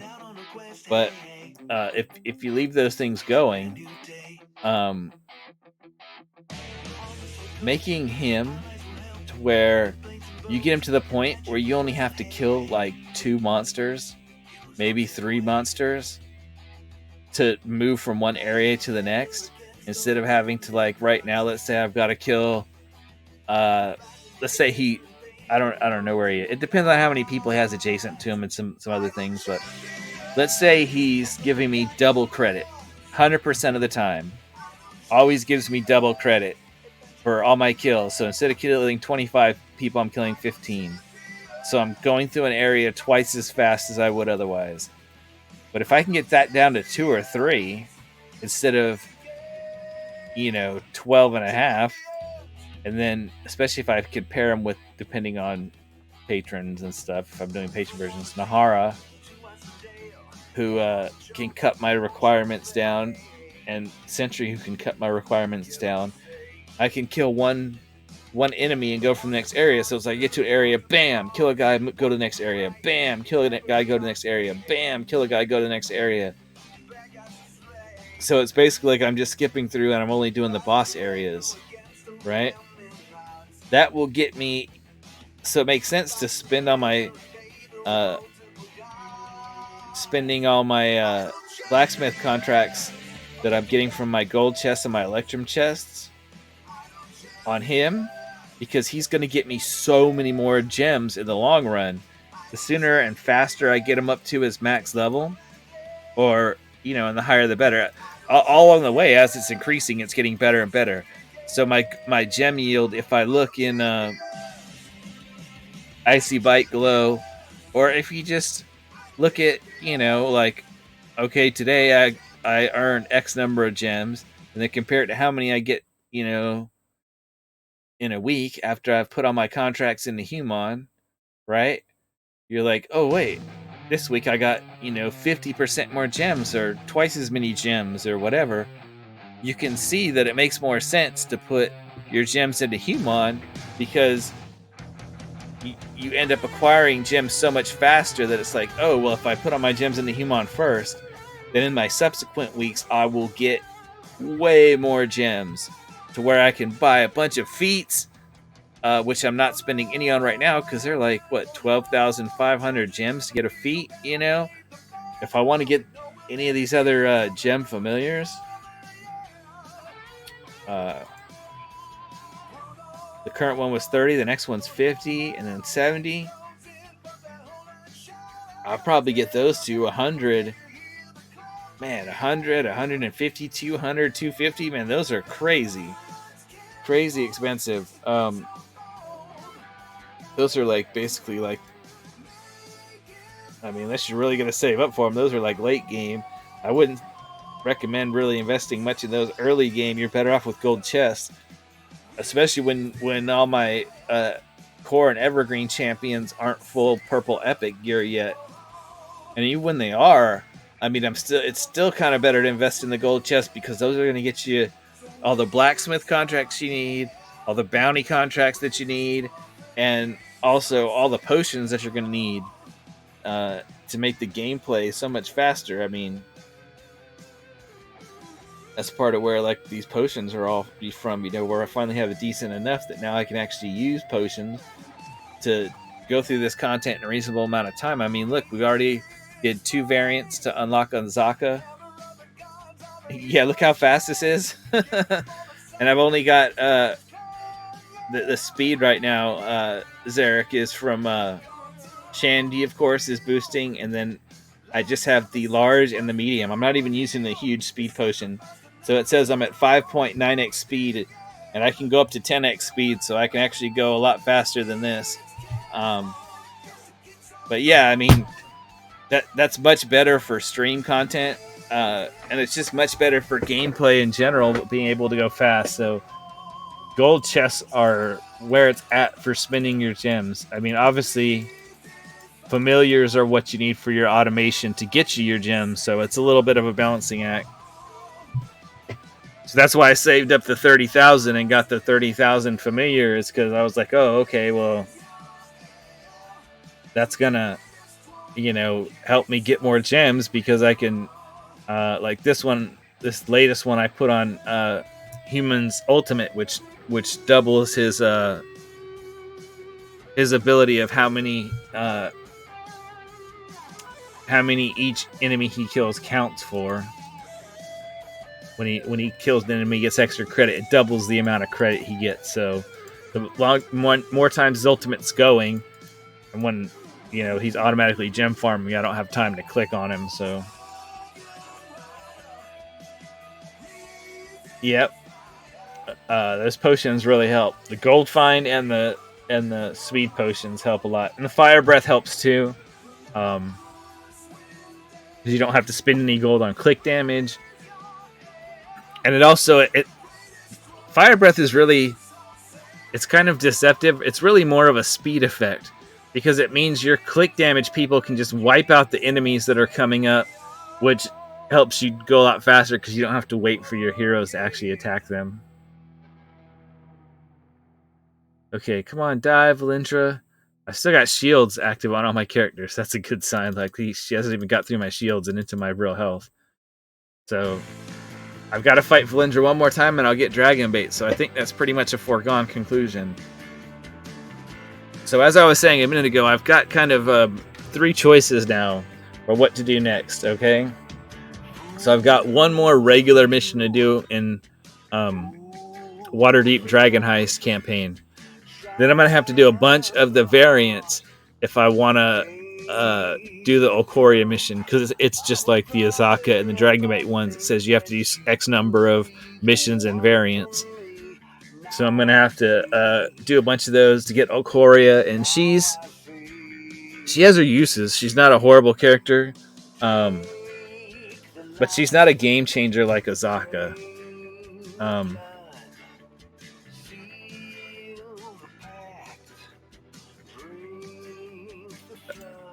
Azaka super necessary, and Dragonbait. I just made sure I did enough variants so that I could, after doing Azaka, I could come right over here and do Dragonbait, so I could do them both in the same stream.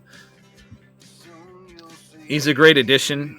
He's a good tank, but he's not a defining character like the others.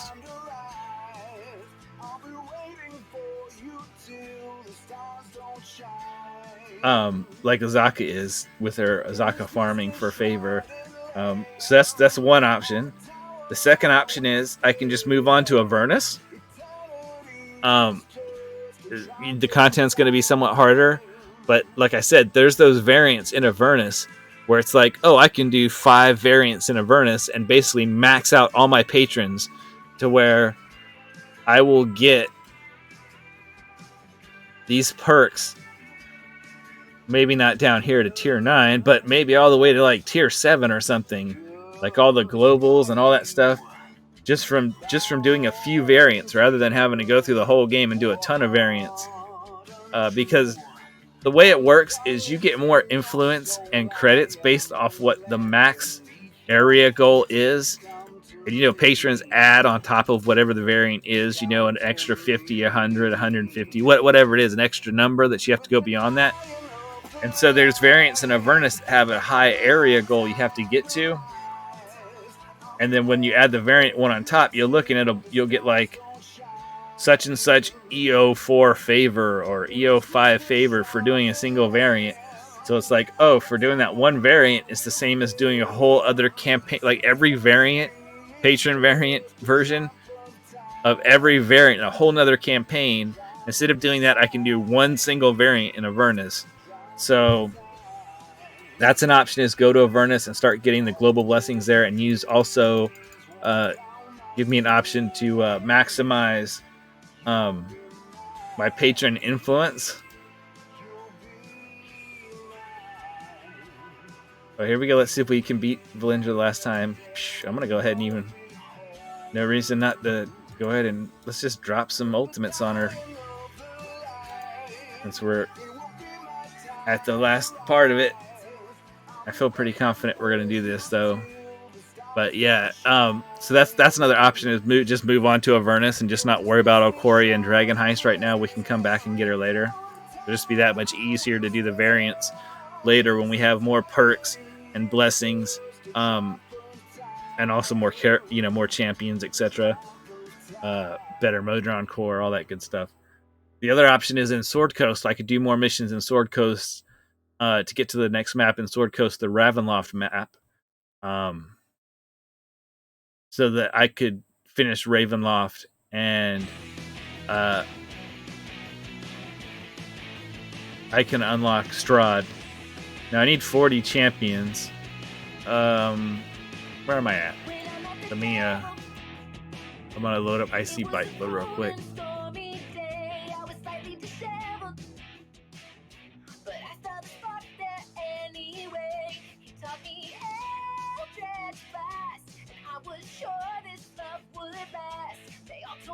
It's not loading my data for something. But I've got, it says 36, but that's not counting. I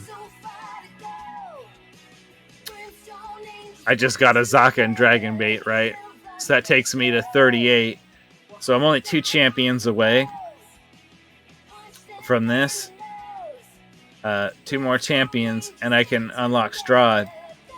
And I feel like even though the Strahd patron variants are going to be harder because they're going to be a higher area count, I feel like I have more champions that qualify for Strahd. Like Nahara, one of her special abilities is she can do any Strahd variant, even if she doesn't qualify. So even if it says, say it said only male characters can be used, it wouldn't matter because Nahara has this special ability that says she can always be used. But Strahd's normal thing is intelligence plus 13, which I have most of the characters for that. But what I don't have is a lot of them need feats, unfortunately, to get there. Humon has a feat. His intelligence is 12, and it needs to be 13 for Strahd, so he's got a +1 feat. Zorbu is the same way. Zorbu's intelligence is 12. He has a +1 feat that gets him to 13, so he can do Strahd. So I kind of need those feats. So the question is, do I worry about trying to get the Strahd, or do I... Maybe... I think Avernus is probably what I'll go to do next, because if I can get further in the shop, every one of these guys look familiar. Oh, yeah. Golden Flame Skull familiar. Spider familiar. Strahd's got a familiar. Zariel has a familiar. Not that I'm anywhere close to being able to use Zariel patron variants, but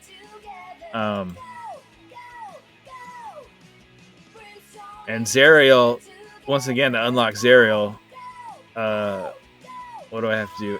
Elturel's Last Stand. Okay, that's just the last mission in Avernus. That's the same one you do to unlock Trials of Mount Tiamat, and 50 champions unlocked, which I feel like I'm going to need 50 champions unlocked just to have enough that could even qualify for her stuff once I get to that point anyway. But yeah, so we did it. Look, we've got Dragonbait. Yeah. I wish I could do this, but you have to literally finish every variant in the whole campaign.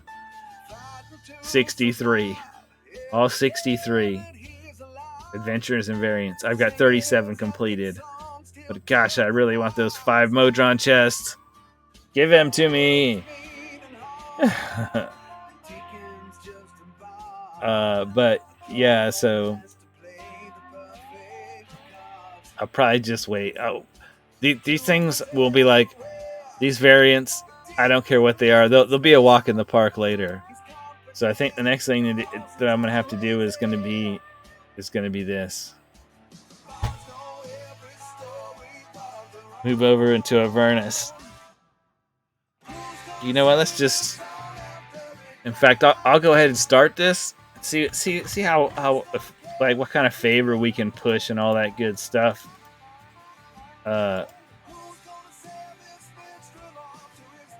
This is going to be rough because, you know, I'm not gonna have any favor. My gold find is gonna suck.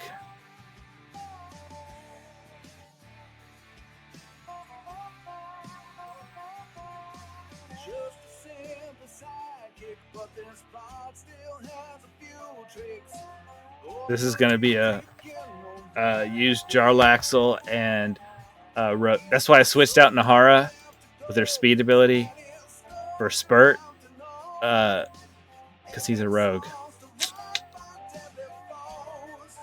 And rogues give increased gold find. Oh, what I should do though is I should be using gold find potions.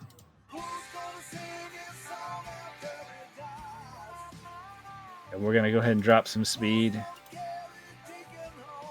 Fire breath.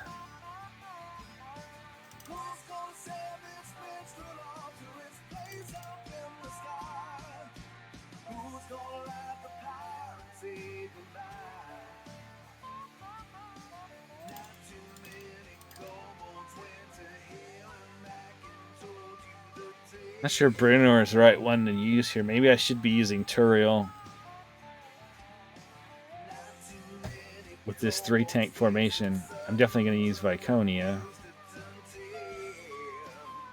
Yeah, just leave her in the back right there. She's fine.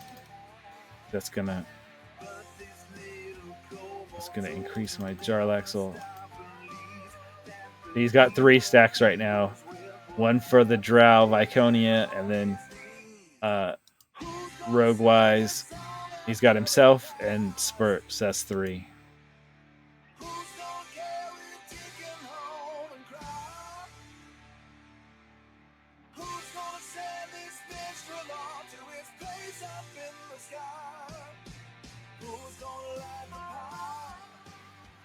I think I am going to go with Turiel. Because that means I can put another... So we got a 3-tank formation here. But that means I can put another dexterity champ next to Shandy for her Agile Allies ability. I'm going to put Freely right there. He's got a high enough dexterity that he'll qualify.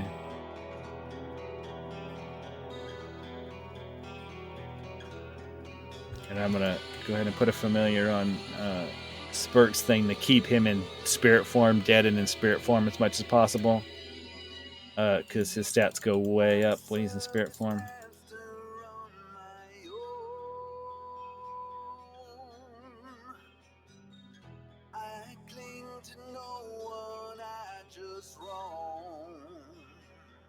The dark order calls and I do ride.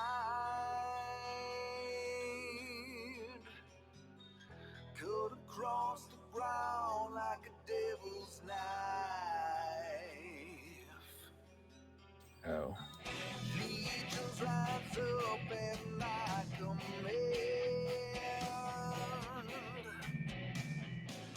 Slaying our foes across. See, now I'm up to 5 stacks of Master of Piracy. Rogue, Rogue, Rogue, Rogue, Drow.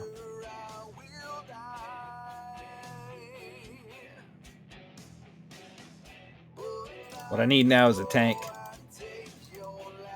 for my tank line, because Turiel's an anti-tank, so he's fine to be in the tank line because he just nobody will attack him when he's in the tank line, except when he's the only person up there. So I need another tank up there, a real tank, and then everybody will get diverted to him.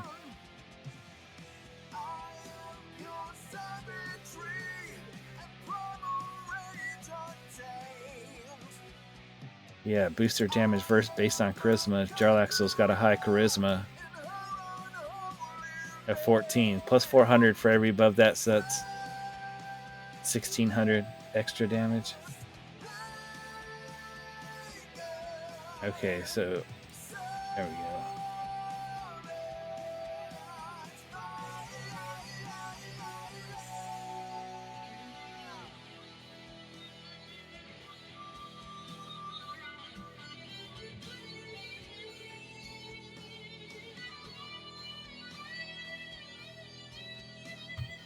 That would increase pack tactics.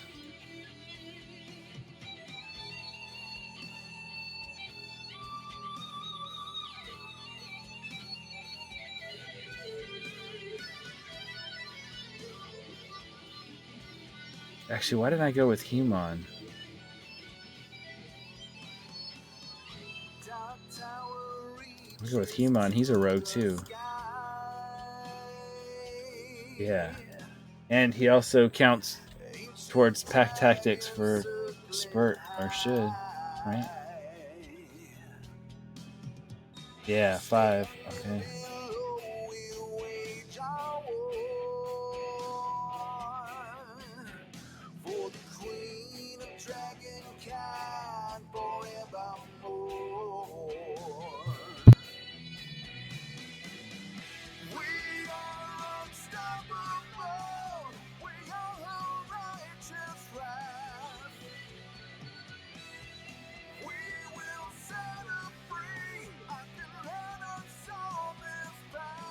Wow.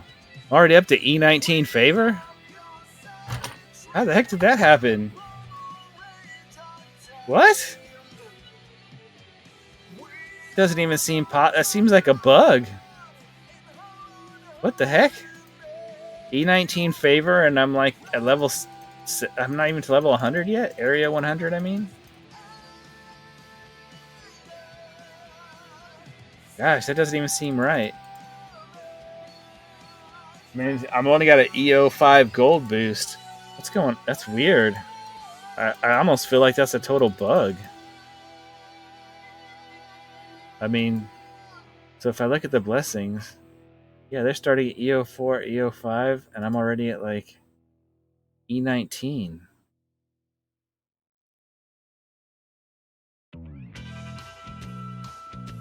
Hey, whatever. Bug or not, I'll take it. I don't understand where that's coming from. I feel like that's a total bug.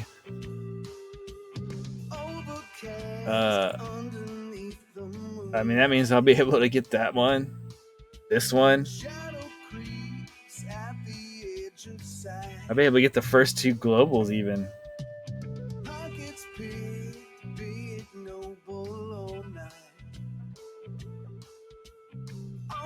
Shines the same under lamplight.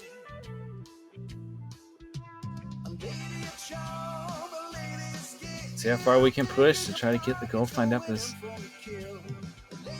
still going up.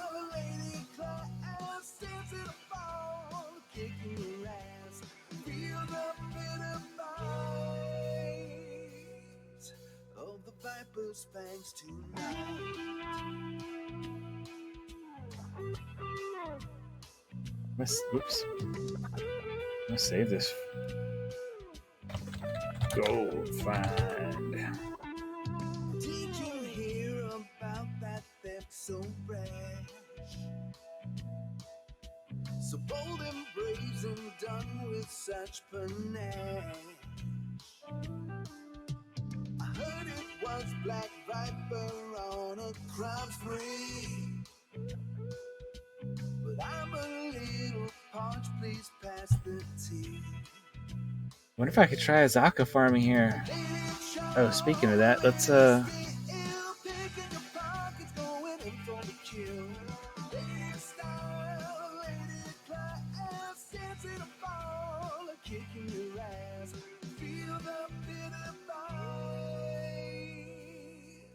open some of these silver chests. Okay, we at least got the all greens on Azaka.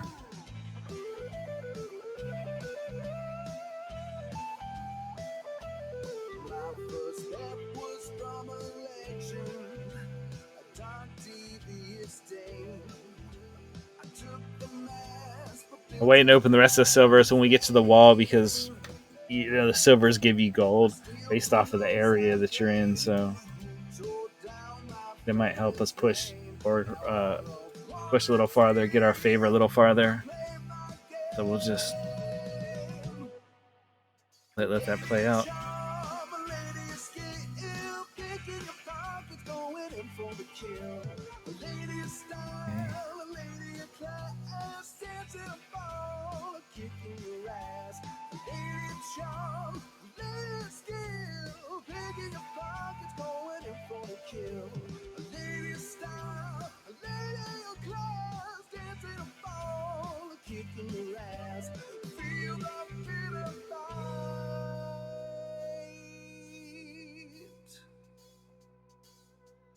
Of the viper's fangs tonight. Wow, I'm just shocked that I've gotten up to E19. The viper's fangs tonight. It's such a low area still. First run through with no favor. I don't really know where it's all coming from, but I'll take it. Once upon a time there was a man who wore a smirk. He stormed the north, he sallied forth and acted like a jerk. Tired of the battles and his work a sword for hire, he left for water deep and then decided to retire. He's the money lender Mert. Especially when then like it's not going up. I mean, it's going up, but he went and joined the Hoppers and he opened up a bank. See what I'm saying? Like, he's the money lender Mert. Feels like it's going up like slow now. Hitch your wagon, raise a flag and tell a body tale. But a man so merciless that he would drink up all your ale. But then one day he changed his ways and opened up his purse. I can think of But whatever. I'll take it. Lord Walrus and the Wanderer were tired of growing old. They went to Under Mountain and came out with lots of gold. When they both emerged, they had a lot of work to do. They built the yawning portal and another mansion too. He's the money lender Mert. He traveled with the black staff and the sage of Shadowdale, got trapped within a magic axe and fled into Sazale. He's traded words with archwizards and thwarted many schemes. With everything he's done, my friend, he's much more than he seems. He's the money lender Mert. Hitch your wagon, raise a flag, and tell a bawdy tale. That a man's the merciless, that he would drink up all your ale. But then one day he changed his ways and opened up his purse. I can think of many ways that could be worse. Hitch your wagon, raise a flag, and tell a bawdy tale. That a man's the merciless, that he would drink up all your ale. But then one day he changed his ways and opened up his purse. I can think of many ways that could be worse. He's the money lender Mert. He's the money lender Mert. He's the money lender Mert.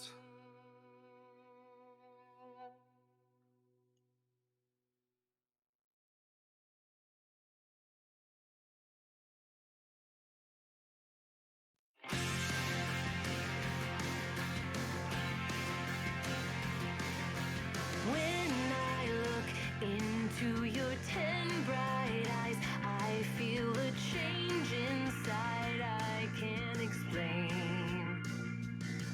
Your long red wings become my everything as I feel power flowing through my veins. Love is hell, but here's the thing.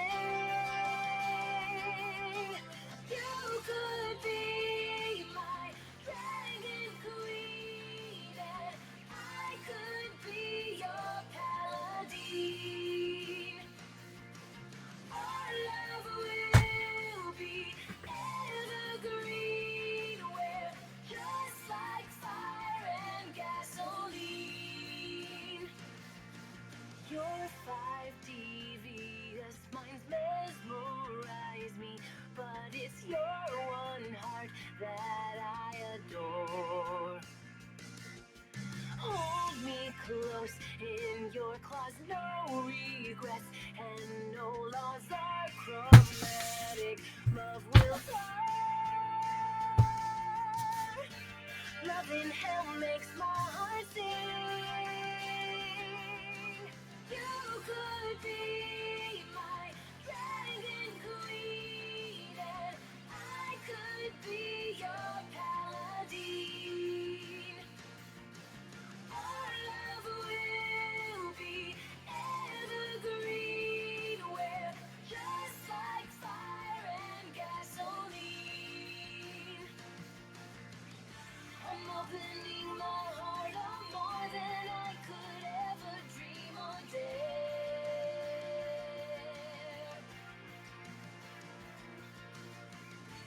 Flying high upon your wings, I hear your roar and I'm not scared. I'm not scared. You could be my dragon queen, and I could be your paladin. Our love will be evergreen, we're just like fire and gasoline. You could be my So that's another reason why I think it's a bug. So like, we went from area 75 to like 275, and we're still at E19. It's like, what happened? It's like there was some random like enemy we killed that like gave me a ridiculous amount of gold, like more than it should have for some reason.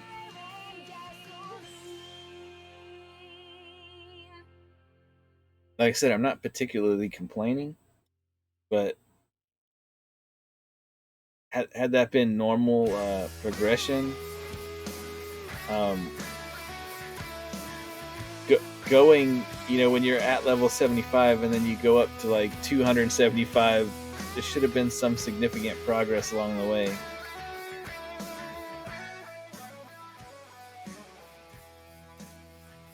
Shining beacon in the sky, guiding light to those who cry for justice. On platinum wings they fly.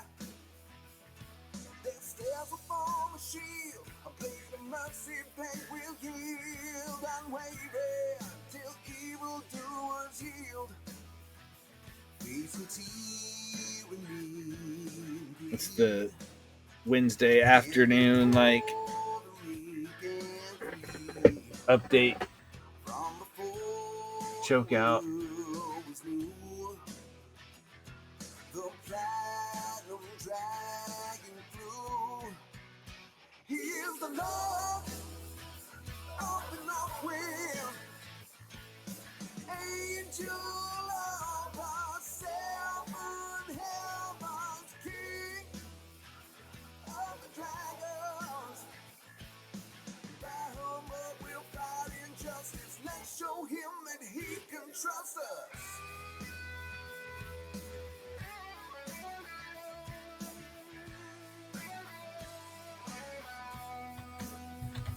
Values knowledge over gold, takes joy in stories told, grants his wisdom and blessings to the bold.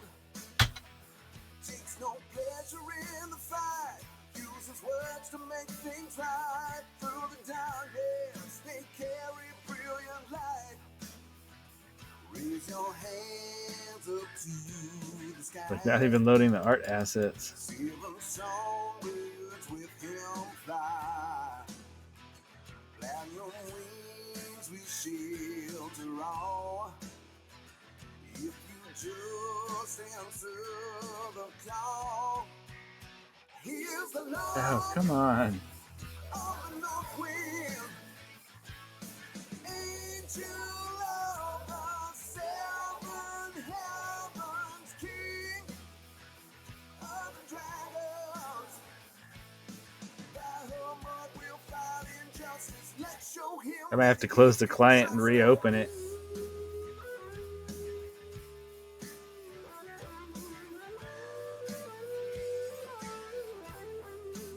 Give me just a second. I'm just going to close the client, reopen. It'll only take a second. I think it got hammered at the noon Pacific time when it updated all of the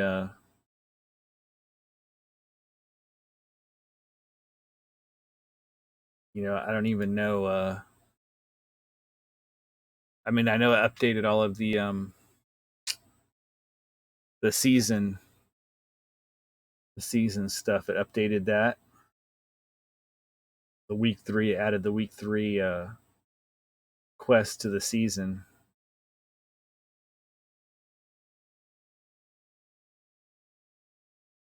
Come on.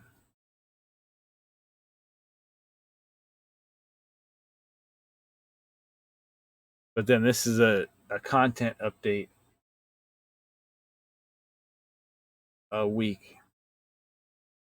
Should be. Let's see.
Oh, come on.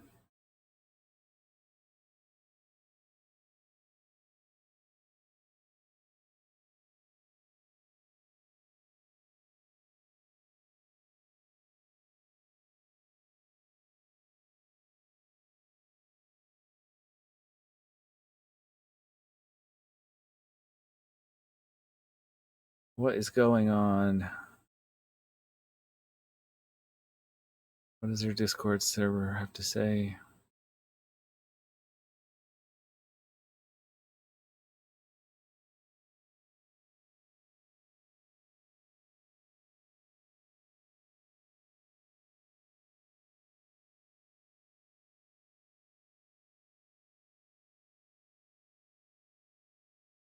There's nothing wrong with my internet connection.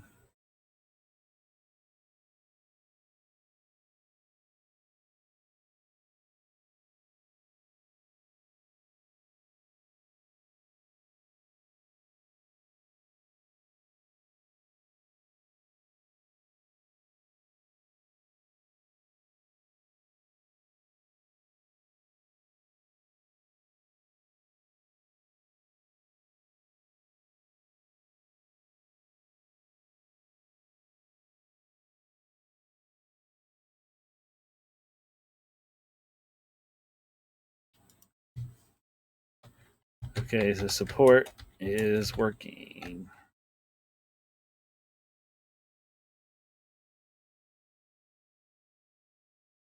on the problem.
Okay.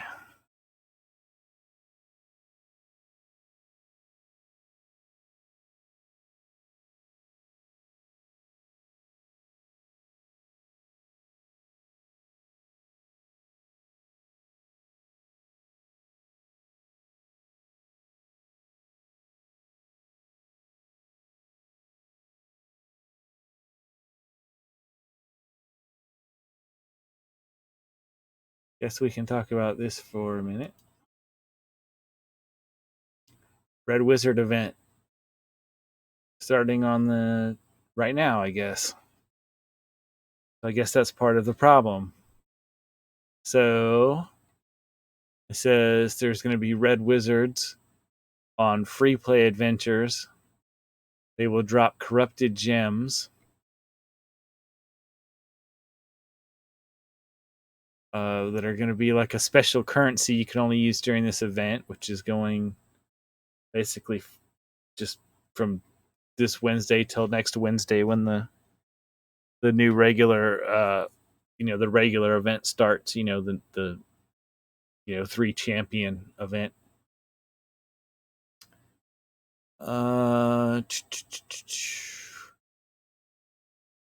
Let's see. You can collect up to 18,000 corrupted red gems and an additional 18,000 by doing the quests.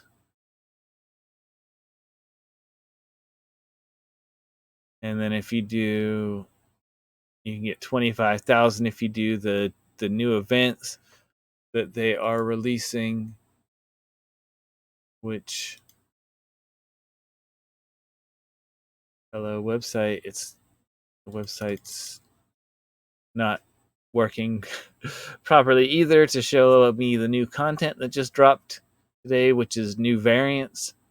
From what I'm seeing in the Discord server chat for Idle Champions, they are saying that I guess they finally have released the last of the variants for Waterdeep Dragon's Heist, So that is now the second campaign that is actually complete, because Tomb of Annihilation is also complete.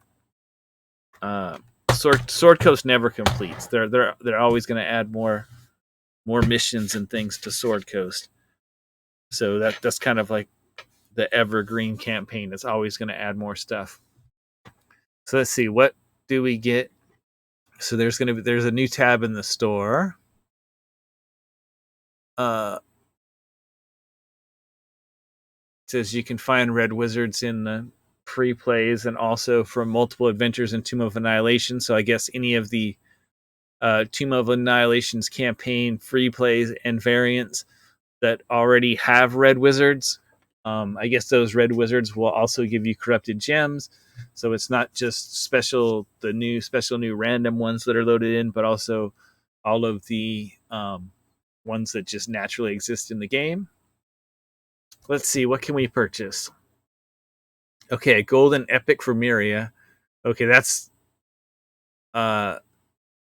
dope, because Miria, like I said, I thought she was far and away the best champion from the last event. She's a kick-ass new tank, so a golden epic for her. I'm not sure which slot it's in, but I'm super stoked on that. That sounds great. Feats for Fen, Human, Hitch, and Hitch. Okay, so a new, right off the bat, the one that jumps out for me is Human. I don't know what the feat is, but I'm interested to see what it is. I'm also using Hitch a lot on my new player account, so I might be interested for there, especially where I'm feat poor because I don't have the gems to buy the feats, and I haven't opened up near enough golden chests to get all the feats from the golden chests. Then we have red wizard skins for Whittle and Calliope. Once again, I'm psyched for that, because Whittle and Calliope tend to be defaults in my standard formation build on my main accounts.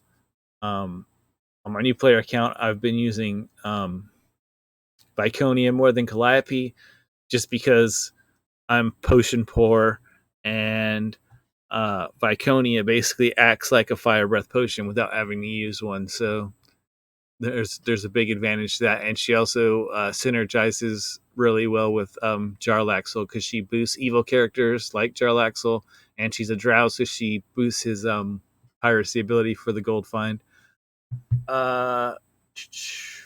There's also a limited supply of Modron chests and supply chests, and a new chest provides gear for Calliope, Fen, Human, Hitch, Miria, and Whittle. And so if that works, like say a weekend chest works, generally the way the weekend chests work, I believe, is that they'll only give you gear for the characters that you already have. So since on my new player account I only have Calliope, Human, Hitch, and Miria, not that I would mind getting stuff for Whittle, because like I said, she's one of my go-to characters, and she's a speed champ, and she's awesome. But maybe I can get my epic dragon eggs that I need for Human out of one of those chests if I don't get it out of the time gate. And finally, it is the exclusive home for marvelous pigments. Okay, so what are marvelous pigments? Specialized item you can use to upgrade certain equipments. Marvelous pigment can be used to upgrade any epic or better equipment on a support champion to provide a 200% global damage buff. Really? So you get just a 200% damage buff on any epic item that you use it on a support champion? So you'll have the regular effect, this pigment effect, And then also potentially a legendary effect if it's a legendary item. Okay. When the event ends, you will no longer be able to collect corrupted gems. However, corrupted gems available as variant rewards will remain available. Okay, so you can still get them from the variants that have them as an actual reward item. What they're saying is the new variants have rewards, like, like they generally have, like, like for uh any quest that you do, you get a certain number of gems or patron currency, and or you obviously you get the favor that you earn and stuff. I guess the new ones are going to give you those special gems. So what that tells me is, don't worry about the 25,000 gems from the new variants that came out, because you'll be able to get those after the event ends. Just try to get the well, it was 18,000 and then 18,000, right? Yeah, 18,000 in quests and 18,000 just for killing red wizards. So try and get the other 36,000. Focus on those, because the 25,000 you get for rewards from those specific variants that they've added in, we can get those anytime we want, I guess. Items.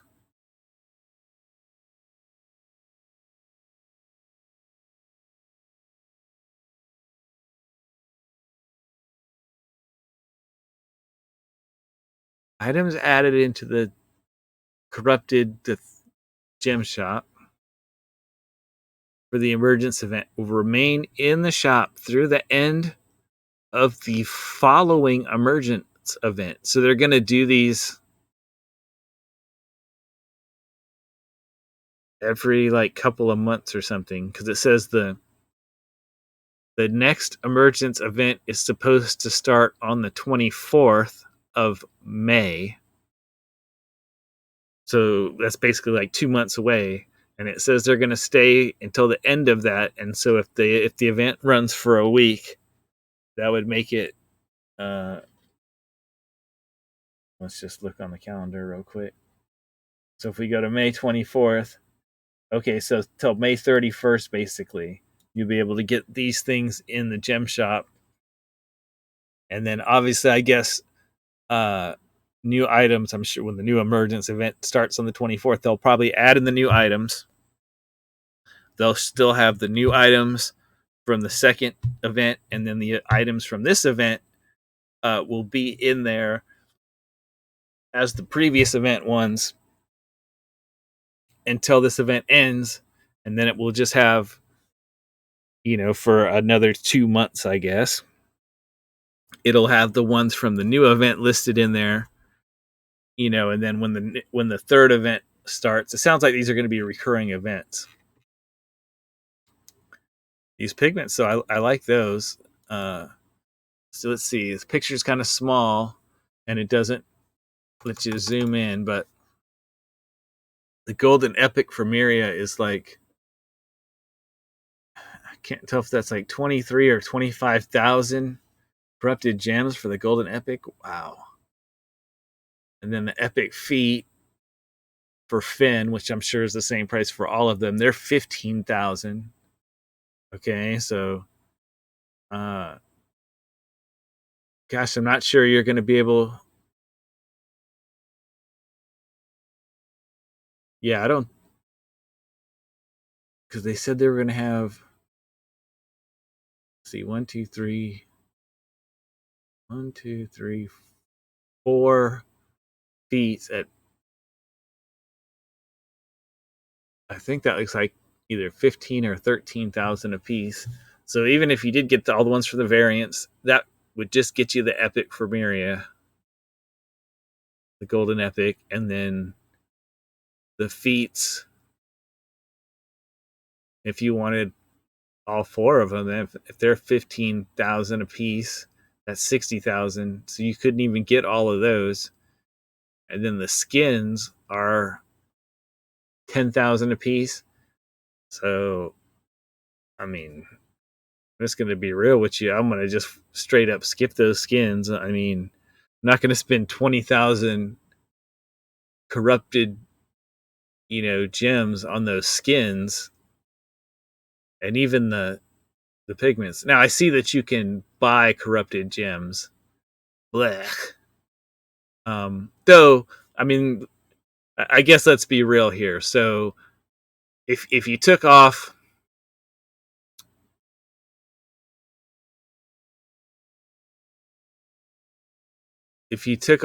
the golden epic, okay, normally you buy golden epics at the store for real money. And if you took off skins, generally a lot of the skins, that's what you buy with real money. So if you took those off, uh, right?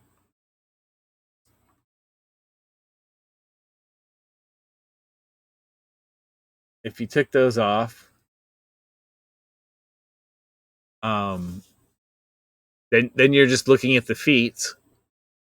And so let's see if you could let's see if they're 13,000, you could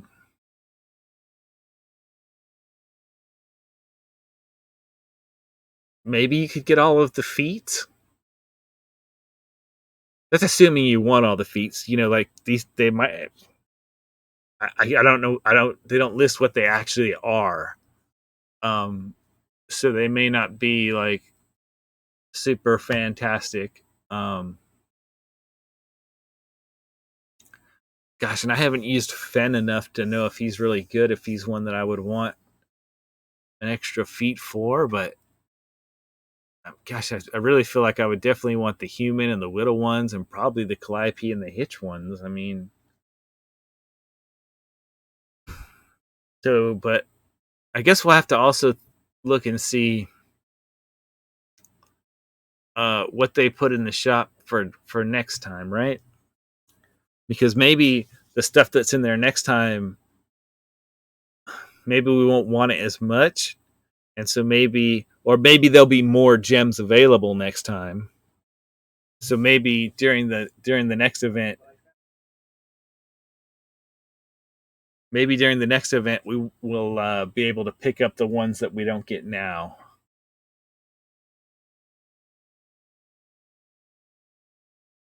Uh, that could be possible, but unless the feats are just not optimal for your playstyle, they're just not things that you want. You know what I mean? Like, say this, they were. I don't know. I can't imagine the feats are gonna suck. I mean, will it be the point if they're not, you know, any better or different than the ones that you can already get? But I'm I'm not seeing necessarily that I would be going for a whole lot of these marvelous pigments, because it just feels like, oh well, why wouldn't I just wait and get marvelous pigments later? Unless the uh unless maybe the marvelous pigments are going to change, like maybe the ones for next event are different than the one, maybe it's not 200% damage all champions for support. Maybe next time it'll be plus 200% damage for this character, and you use it for DPS characters instead. I don't know, but the fact that the server just, like,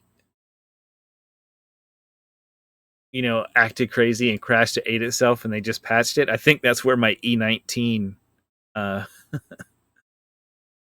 E19 favor came from all of a sudden.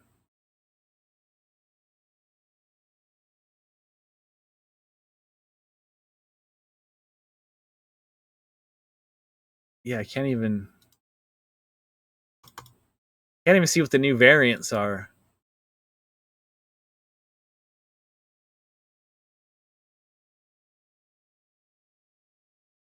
Let's see if I can. Okay, so this loads. So the new familiar quest. That's gonna. Be starting up. Huh.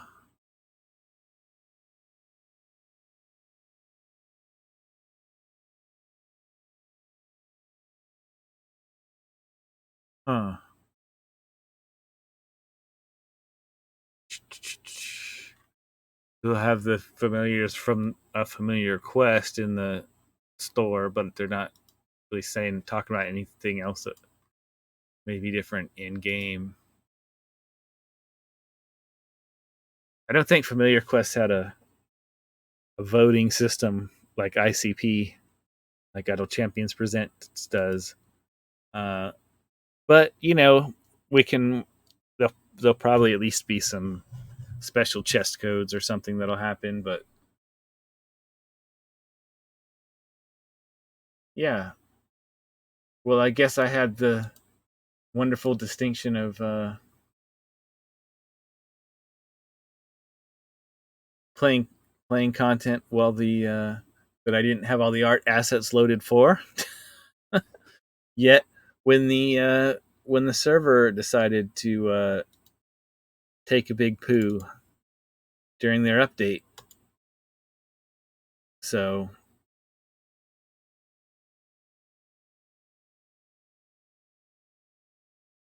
oh wait, it says it's starting game. Okay, let's hold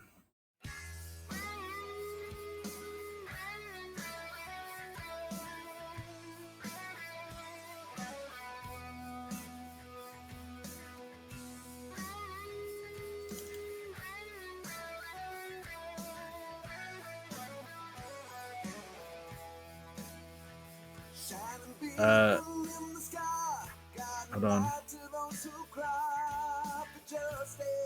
Let me attach it to the new instance.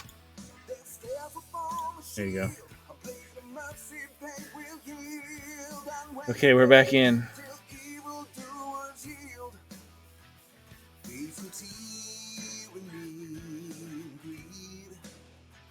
Standing for the weak and free.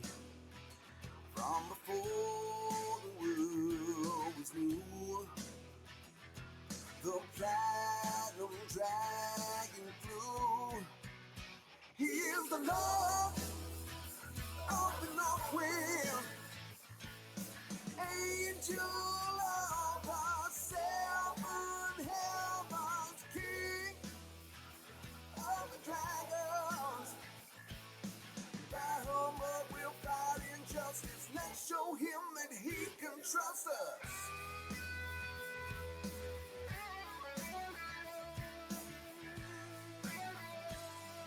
Let's see if it's in the. Okay, so here we can at least see what the variants are.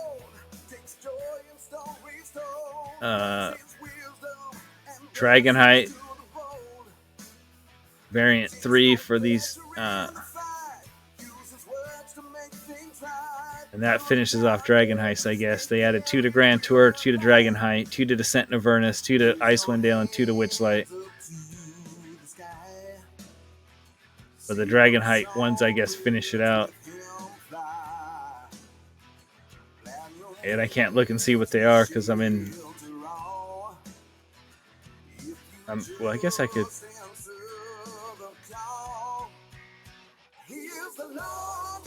Daily quest: defeat 100 red wizards. I already did that, huh? When did I do that? Okay. Did I just do that while I was in offline mode with the random ones that came up? No, but I'm not in a free play, so they shouldn't be coming up. I'm in a new mission. So that wouldn't make sense. Okay, we can look in the shop though. Let's look in the shop.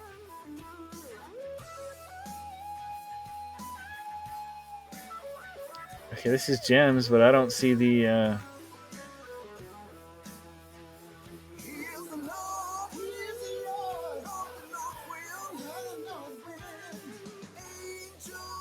Ooh, $3.50 elemental.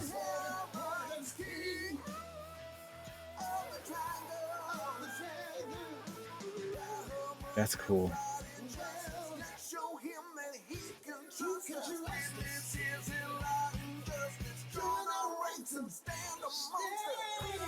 So yeah, I recommend buying the $3.50 elemental if you're going to spend money on the game. Man, that's on discount. $3.50 for a familiar. That's a great deal.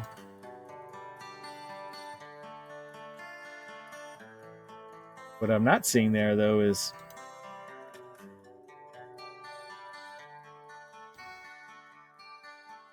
I'm not seeing the shop. So the shop is not showing up for the thallium gems when I clicked on the thing to go to the shop to see what was in it.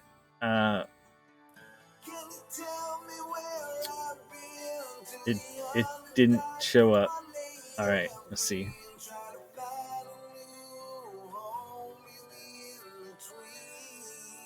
You get 1,250 corrupted gems for the 10 variants. So that's where they get the 12,500 from. You can collect 18,000 by killing red wizards in adventures, and 18,000 by completing all the daily quests. Oh, because I got 2,000. So is it going to go for 9 days? Yeah, 9 days. Okay, that's where they're getting that from.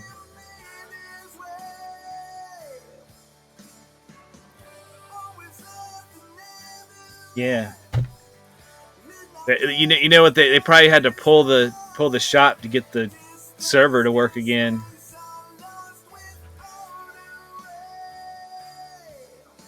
Or the game needs to, maybe the client needs to download an update for that to work. And if that's the case, CNA client gets the patches last. Well, not last. I mean, Nintendo Switch and Apple Store and all those other things. You know, they tend to delay stuff. You know, they have their whole stupid audit procedures stuff.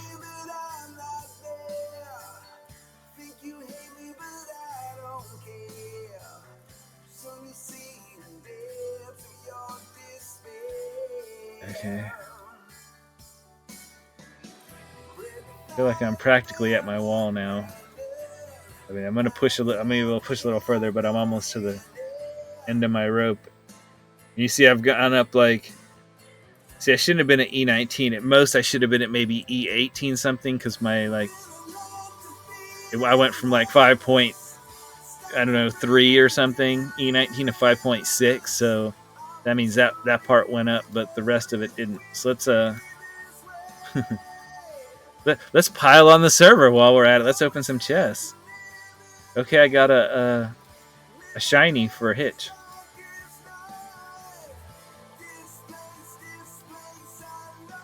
All right, cool.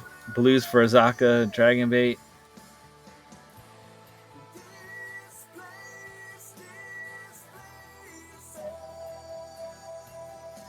Okay. Let's open all these gold chests. All right. 3 feats. 2 for Rust and 1 for Calliope. Okay.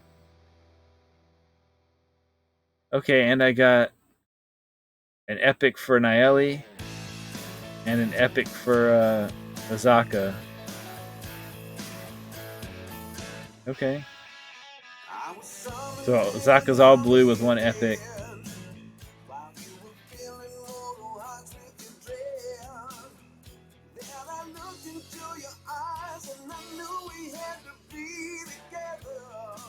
What are those red diamonds on them? Who's putting those out there?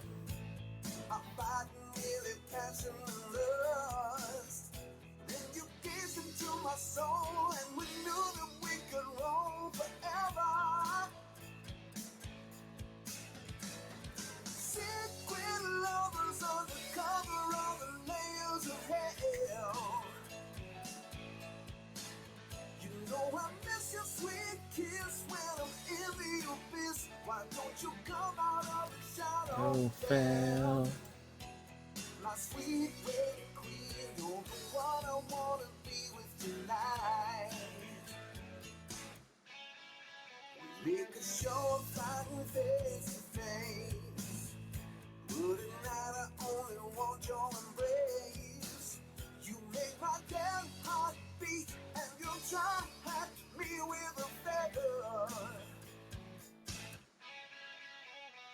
Let me put my wall to the side. In behind that mask where you hide. All right, so this will be interesting to see how far I push, because I'm not getting any. I'm getting favor, but I mean it's not really. I mean that'll help me in the next run, but it's not going to help me in this run. So this is me going into Avernus. Oh, so I couldn't get past 360. Okay, that's not too bad, because that's nothing but just the bonuses I'm getting from my blessings and perks and Modron core and stuff from.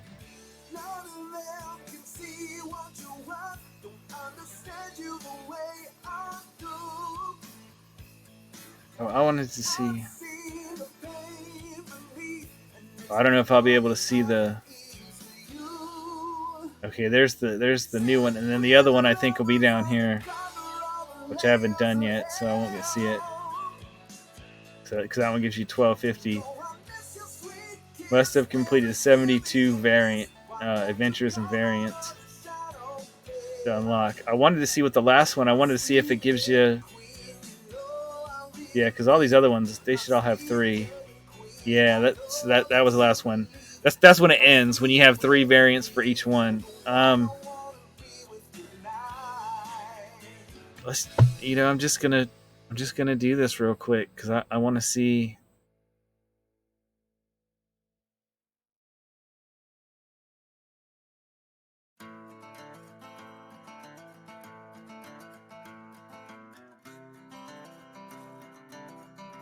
Actually, it's okay. Let's go up fine.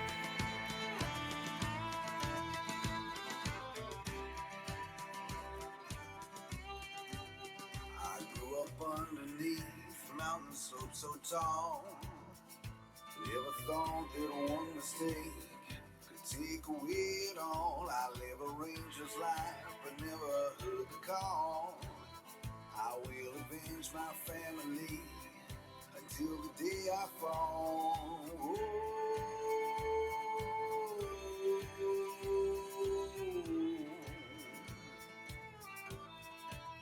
I've killed 1,000 and I've killed 1,000 more. I love the sound they make. Oh, I didn't turn it on. I'm like, why is it asking me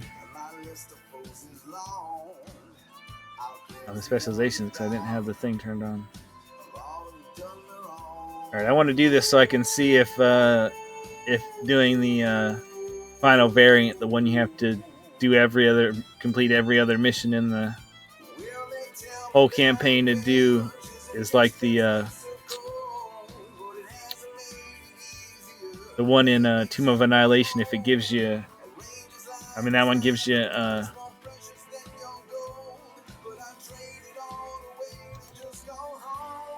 it gives you 5 Modron chests.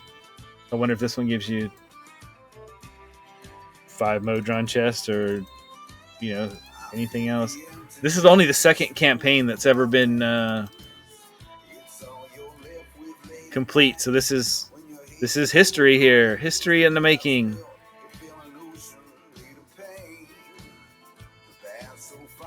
Oops, don't want any silver chest.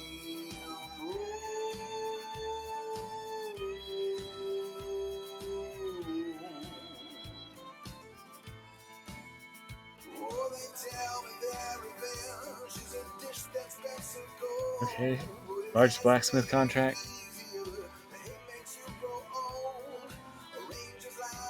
I'm gonna. I know they bring codes today.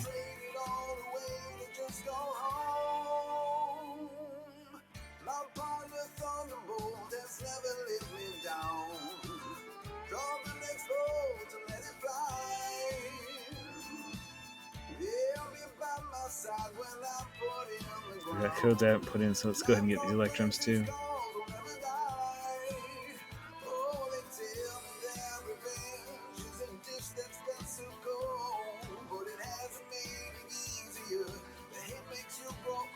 as many blacksmith contracts as I can.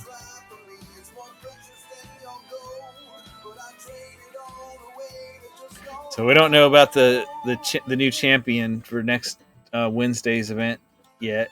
That should be announced on Friday. But the returning champions all are Okoria, basically best in slot 1. She's the queen of debuffs. She's a healer. She's badass. So I'm looking forward to getting her on my account. Massively. That will give me a 3rd champion in slot 1. Get me ready for Split the Party 2 to get the speed core. And then Gazric is coming back. And I'm pretty sure I only have 2 people in his slot also. Maybe I'm not. I mean, it's hard to tell because I keep getting more from codes and different things as we go along.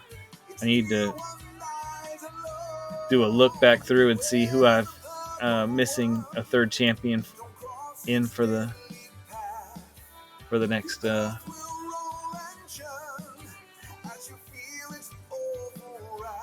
Split the Party. That explains why I couldn't update my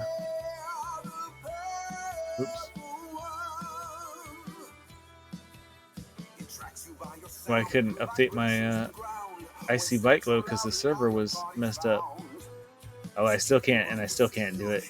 So maybe they've changed something with the API, or maybe it's messed up or disabled or something right now because of. Okay, cool. I got a blue for Zorbu. It wasn't the one I wanted. I wanted the one for Seething Hatred, but I wanted that one, and I got that one. But I mean, it's better than a kick in the teeth. And every one you eliminate, every green you get up to a blue just means your blues will then go onto another character that needs them. You know, that's still not all blued. It's not all rares yet.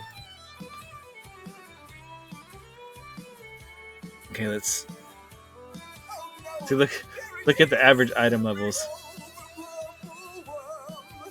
You know, even the Evergreens are like in the 30s. You know what I mean? Human 125. But I mean, like I said, man, I just feel like that's the best place to go because it's going to pay off the most in the long term. The more gems you get, the more chests you get. I mean, it's a self-feeding loop, you know? So it makes the most sense to put them in Human first, and then, you know,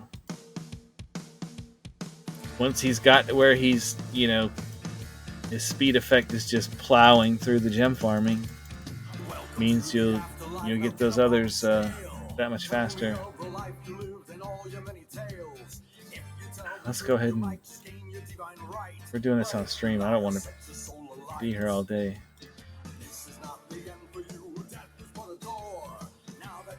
Put some speed on this.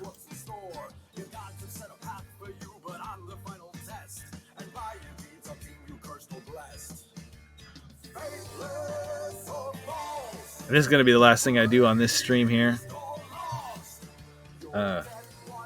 Which doesn't mean I'm going to stop necessarily playing this game. Because, you know, without the speed potions and going at slow speed or whatever, you know, this is the kind of game, which is one of the things I like, that, you know, you fire up a long mission or whatever and you let it run while you're watching TV or YouTube videos or playing another game. So that's what I'm going to do. So I'm going to fire that up, and then I'm going to figure out what I'm going to eat for, I guess it's almost dinner time now. Late lunch, early dinner. Figure out what I'm going to eat, and then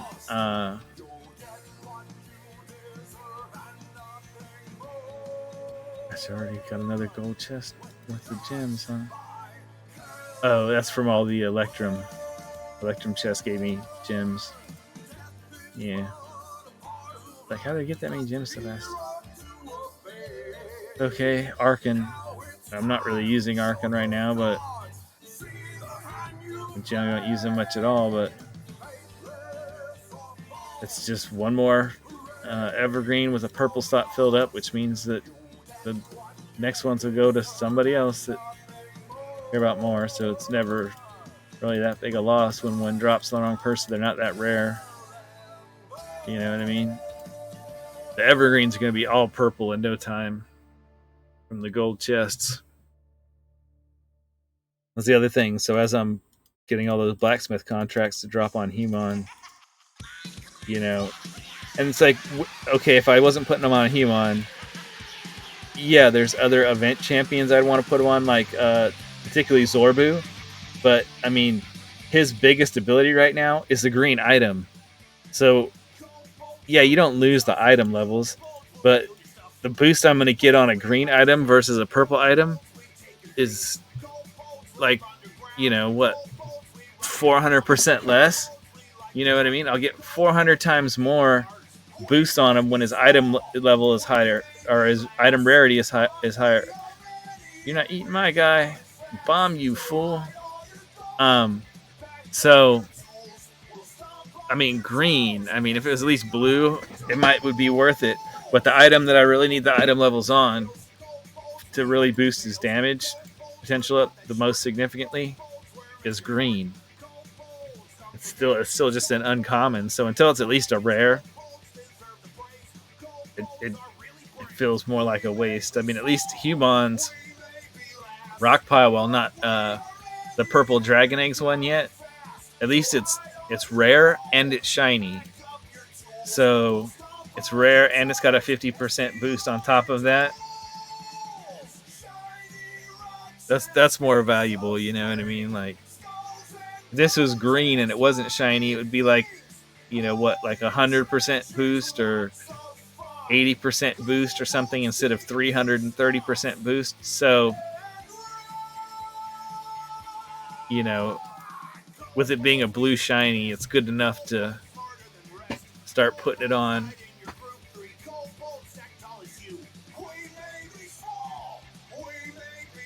For right now, and then you know, obviously the item levels, they don't go away when you make it an epic, so once it becomes purple, it'll just be that much better. So but I'm getting benefit out of it now, is my point. Significant benefit. Let's see, let's look at Hemon, right? 66% chance to drop double quest items. So I'm not even yet like fully 2 for 1 with 3 people around him. Obviously, the more adjacencies boost that, but you know, I should, once it goes purple, I should definitely be at 100%, which means it'll happen every single time. And then as you go over 100% on your way to 200%, that means you'll definitely get one, and then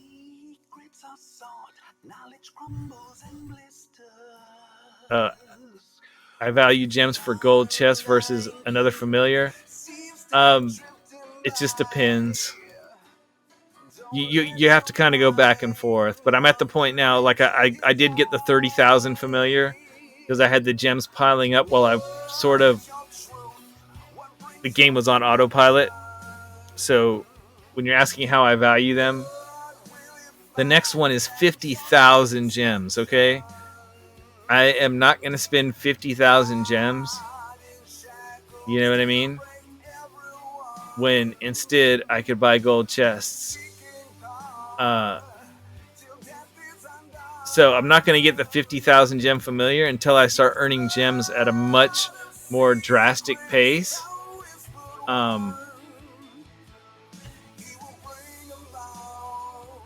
Because it's just not worth it. You know what I mean? I mean, that's... I mean, what is that? That's 100 gold chests? I mean, 100 gold chests should get me probably, 4 feats. I really need those chest feats, like gold chest feats. Uh, particularly, let me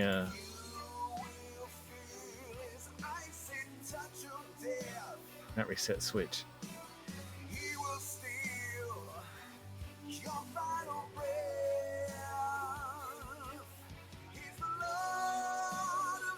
Just, oh man, did I just server gonna like eat itself because I switched parties?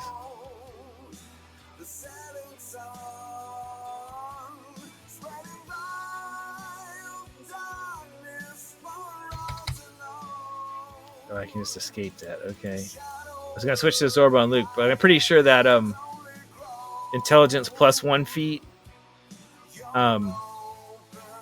that I need to make him qualify for Strahd coming up is out of a gold chest. I don't think that's the one that I can buy for 12.5 gems. So I'm going to be looking for that. But the thing is if I look here at my Evergreens, I'm nowhere even close to being full epic on my Evergreens.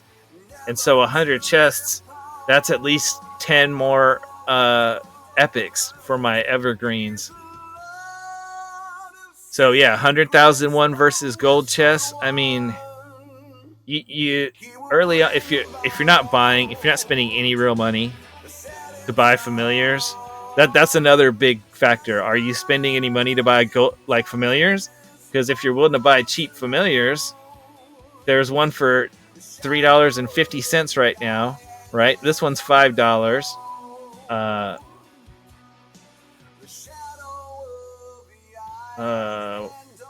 This one's basically $5, $5.99 down from $10. So one of the $10 ones is knocked down. That one's still kind of expensive. Oh, but it comes with a ton of Modron pieces. That's why Modron pieces are pretty nice. Those are actually much more useful than just potions. But let's see if there's any other.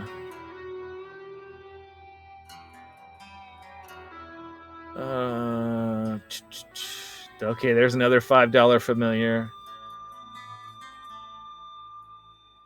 Knight of the Black Rose, breaker of his oaths, assassin of his blood, so forever judged. Okay, so there's like what is that? Basically like 5 or 6 familiars that are $5 or less right now. And that's usually like the cheapest they get. One's even $3.50. Yeah, I mean, I get being free to play, but I'm just saying, like, that's the best bang for your buck if you're going to spend any money. Like, and also, early on, what's it take to get 100,000 gems? Like, that takes a long time. That's not like, I mean, even on my endgame accounts, I mean, that's usually, see where I'm at for gold gems. My main account. I mean, I'm at 70,000, right? I just spent them on the last event, right? And so I'm only up to 70,000, and by the end of the event, I'll get I get around 100,000 a week, right? So that's still a week's worth of gems, right? And all my characters are full epic. But at this point, I want them for the tokens, or I mean for the blacksmith contracts, get the tokens in the events to get full epics on the new characters they come out. So you're balancing that. 100,000, I mean, that's 200 gold chests. So if you're not full epic on your core and your core and evergreen characters, the ones that you've got unlocked, man, and you're going to get all those potions and all those blacksmithing contracts. I mean, think how big a difference like all those speed potions make and those gold potions make on getting your favor up, on doing favor pushes. I mean, that's a lot of power for the convenience of a single familiar.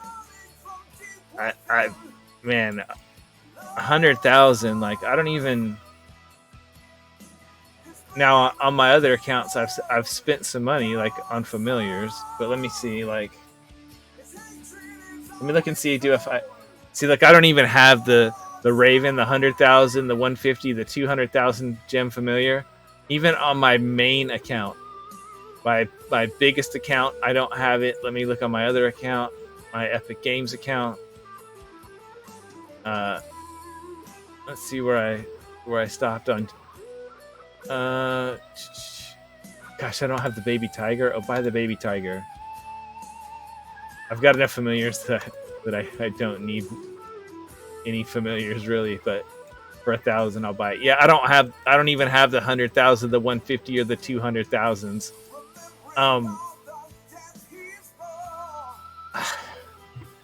I know on the free to play side that the familiars are more valuable. You know, if you're not going to buy one for $3.50 or $5, like, I mean, which is almost nothing. You know, when you think about it in the scheme, you can't even really get a, you know, something to eat at McDonald's for $5 anymore. Yeah, you get the free ones in events and stuff. So yeah, you definitely grab ones in events. There was a free one in the store. If you haven't got the free one that was in the store under the packs that was just listed as free. Obviously, there was the one from the Idle Champions Presents. You know, there'll be free ones and seasonal things. So yeah, obviously, you know, get all the free ones you can.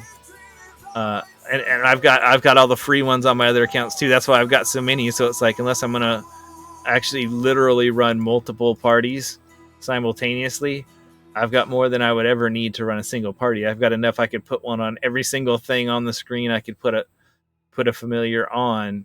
I mean, in fact, let me see, how many do I have like on my main account.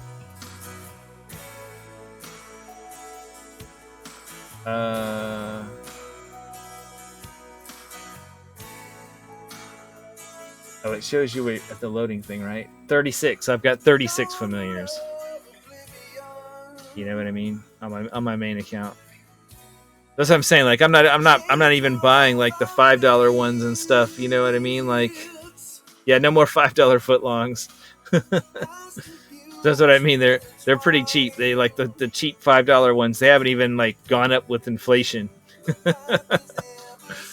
That's still the cheap price for a familiar. Still $5. But yeah, 100,000 ones. I would steer away from those, and I would probably buy the gold chests, because I would figure with the gold chests that I'd be like, oh, that'll get me into the Avernus content. That will get me far enough that I can get a couple of those really great influence and patron currency rewarding variants unlocked, and enough familiar favor in Avernus, hopefully, that I could complete them. And then I could, you know, each you can get there's one familiar for each of the patrons, and so I would feel like that 100,000, the blacksmithing contracts and the item levels and the potions and the epic items for the core champions that I'm going to use in that content will probably get me far enough that I will probably get one or possibly two familiars out of like the patron shop or somewhere that otherwise I'd be waiting on. But I mean, and you have to weigh also potentially, you know, do you leave the game running like generally like all the time, like while you're doing other stuff? Do you leave it running in like a gem farm loop? You know, where it's like, oh, well, having that extra familiar because I leave the game running 24/7, that means I can level up one additional character for my gem farming, which can make it more efficient. And then also, is that other character that I'm going to be adding into my gem farming loop, are they a speed champion? Where I'm not just adding a little bit more power, but I'm actually going to be adding a champion, you know, that's going to increase my speed of running through my gem farming loop. You know what I mean? So you have to factor that in too. You know, that's something you really think about. You know, especially as a free to play player, is your gem farming efficiency. How many gems can I farm? How fast can I run my loop through? Uh, which is like why I was talking about how I put all my item levels into Human, because I get an immediate return in more gems per day / per week per month. You know, by Human's ability being better, his speed ability being better. It's a direct pour more gems in, get more speed effect. You know what I mean? Whereas the other speed champions, there's not really another one that has that sort of effect except for Briv.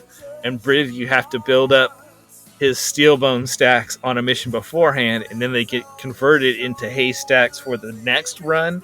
And so it's not until you get into the far game where you can manage to set up a really perfectly calculated automatic loop with your Modron core and all this ridiculous stuff, which is doable. Or if you're running scripting. If you're running scripting, then it's worth it. But you're not going to be able to set up a situation where you go through a run and you farm enough stacks that then when you come through the next one, he's going to do enough jumping, and then after he does all his jumping, he's then going to farm up more stacks so that you're actually getting the speed effect out of him every run. And your characters like Shandy, like her speed effect isn't tied to an item. It's not tied to one of her items. It doesn't get any fast. There are feats that can potentially make it faster, but there's not any. So you may think about, you know, should I spend gems on you know, a feat of hers, you know, that you know what I mean, that makes her speed effect work better, you know what I mean, her dash ability. And same thing also with Human. Besides buying the chest, is you also have these carefully balanced 40%, carefully balanced 80%. Now that's 50,000 gems. But I would even, like, before I spent 100,000 gems on one familiar, I would spend 50,000 gems on this Human's plus 80% feat and 12.5 on the 40%, so I could have those two feats that boost his speed item, because his speed number is multiplied by this item and those two feats that come up with the number. So those would help me get more gems back. So yeah, 100,000 is a lot. Even the one right now at 50,000, I'm thinking like, yeah, I got to 30,000 relatively like quick.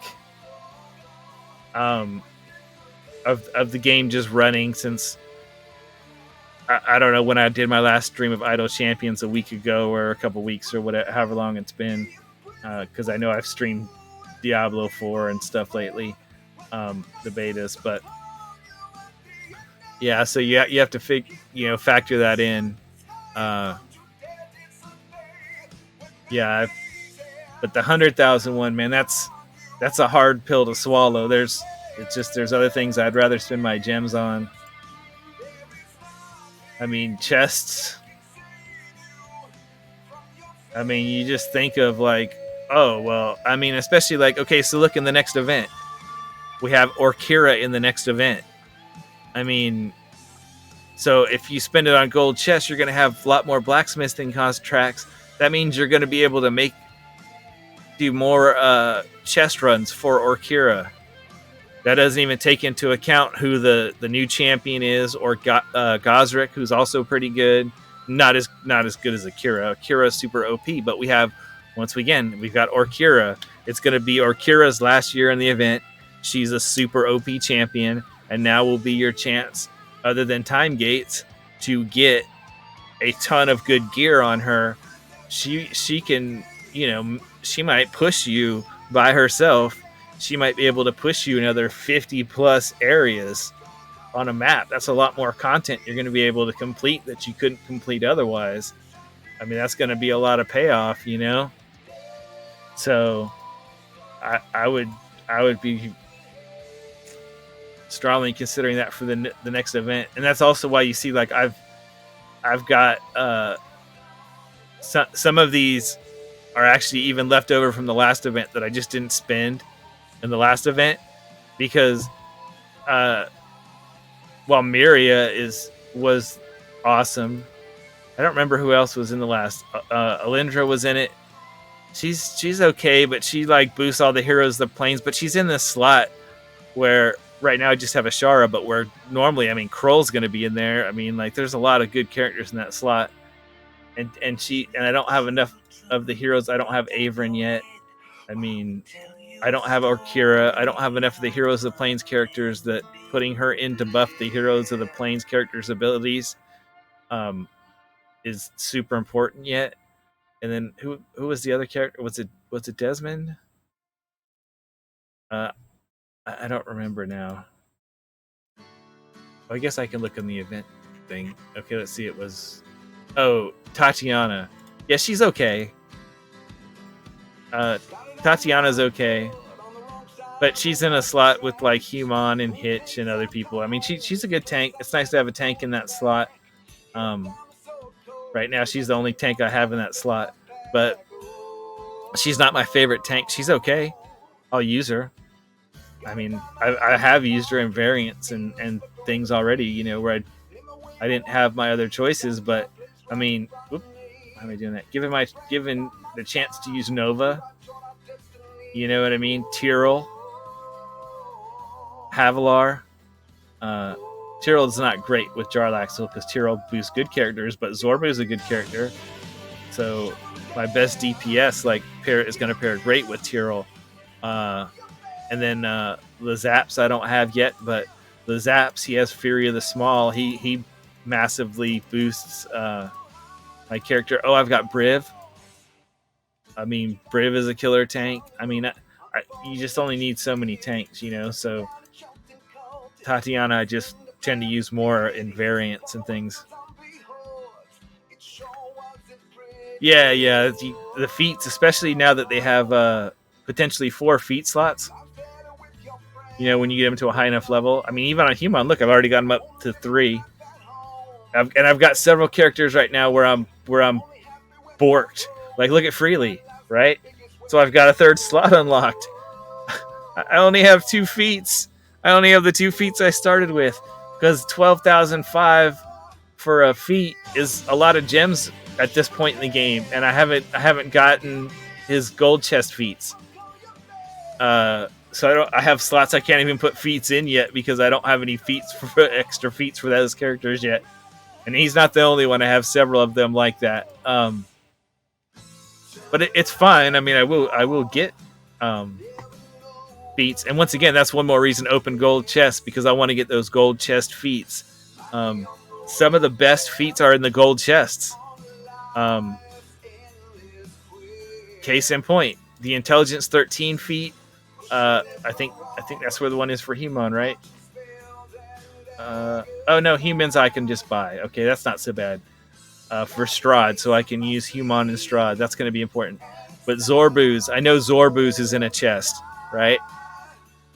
So if I can get all the gold chest feats for my current characters, it makes it that much easier. Like on my main accounts, I have all the gold chest feats for every character I have now. So like, you know, I'll spend a bunch of gems on gold chests and things so I can get the blacksmith contracts, but I won't open all those gold chests. At least not all of them. Maybe I'll open some of them, you know, because I'll have so many, it won't matter. But I won't even open up all of those gold chest feats until I unlock the new character. I unlock the new character first, and then I open the gold chest so that I immediately then unlock all the gold chest feats on the newest character. Okay. There's Olcoria. See, I've got to do 45 Dragon Heist Adventures, and I've only done 19. So I'm not going to focus on getting Olcoria right now, because that's a ton of variants to do. And just like, I'm just going to move on to Avernus. So something shiny. So what is this Guardian of Waterdeep shield? I'm assuming it's like a golden epic for Ikoria or something. I'm not sure what it is. But you do get 5 Modron chests. So they did the 5 Modron chest thing again. And the Guardian of Waterdeep thing. And I felt like when they released the one for Tomb of Annihilation, when they released the final one, there was a skin. I felt like you got these 5 things, and I think it was you got a red panda skin. It was when they were doing red panda skins, I think. Maybe I might be wrong about that, but I do feel like that's what happened. So,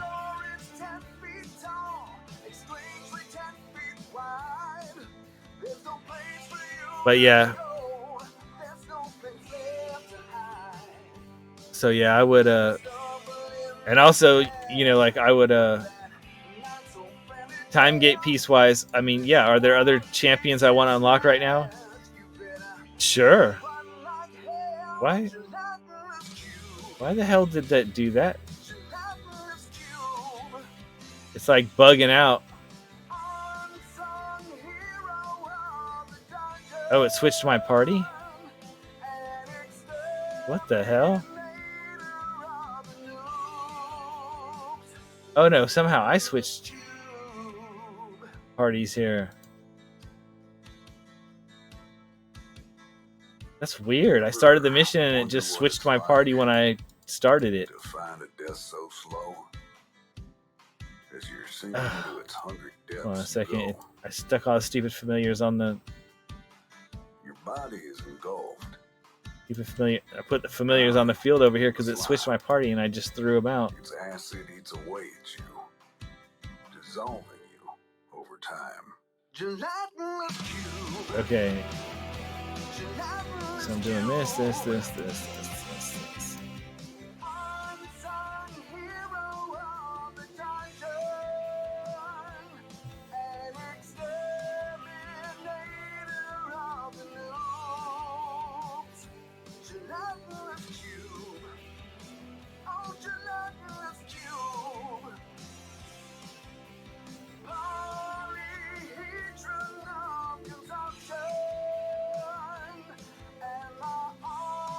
Okay, there we go.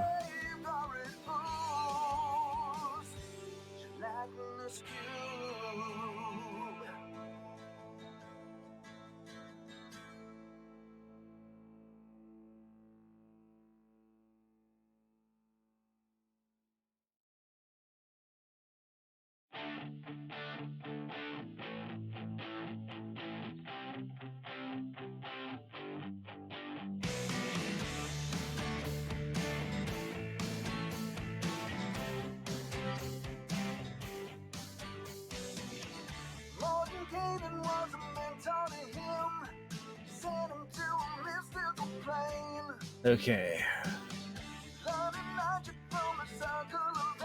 Blessings. Bam.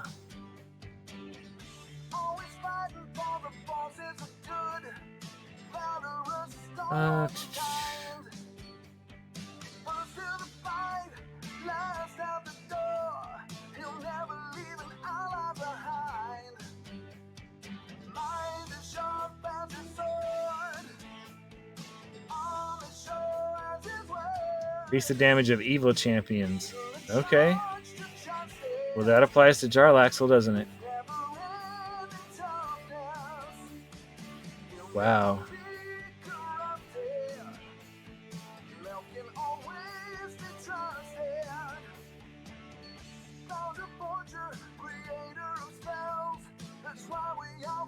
Okay.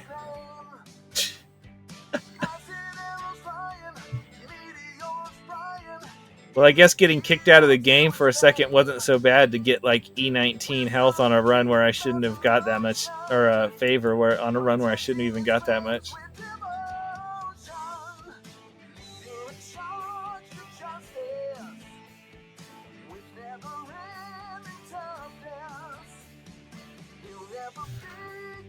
Okay, Well, cool. Milk can always be trusted. Forces of chaos were undone. As milk casts down the minions of Fairy's hell. Let's see if the shop is. Nope, still doesn't show the new thing. That's probably going to take them a little while. I imagine they'll get it fixed today before they leave for the day. They probably still have another, 3.5, 4 hours or something before they. Most of them knock off for the day, so I imagine they'll get that fixed today. The corrupted gem shop. So then once they get that out, then we can look at that and see. So maybe I'll do a stream for this tomorrow and look through that. But for now, I'm going to probably call the stream a day, and I'm going to let this probably just piddle along as I watch some other stuff. I saw that Idle Champions has a stream going. Right now, I'm sure it has to do with the new Red Wizard stuff. It was called, I don't know, Spices something or whatever. Where did I see that? Oh, I don't know. I guess maybe that was a. I think I'm getting confused with Genshin Impact. I saw that they've got a spice event going, an event about spicy food stuff. Yeah, they probably put the shop in while the server was crashed, and that probably was, they probably had to pull it back out to get it up and running again. I'm sure they're working on it probably right now, like as we speak. So, like I said, they're on Pacific time, so it's only like 1:30 where they're at. You know what I mean? I'm sure they normally probably work till at least 5. And I don't know if they stay late when there's a problem like this. That's not. I mean, it's not game breaking. For the shop not to be there yet. I mean, you can still get the currency, and you'll just be able to use it. Tomorrow when the shop opens, it's not that big a deal. So I'm sure they'll get the. What are they calling it? The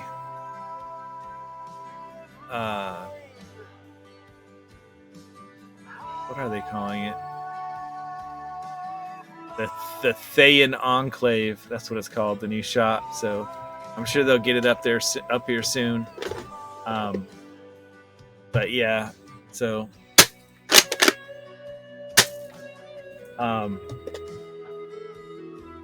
like I said, I'd be a little surprised if they don't have it up just a little bit later today. And beyond that,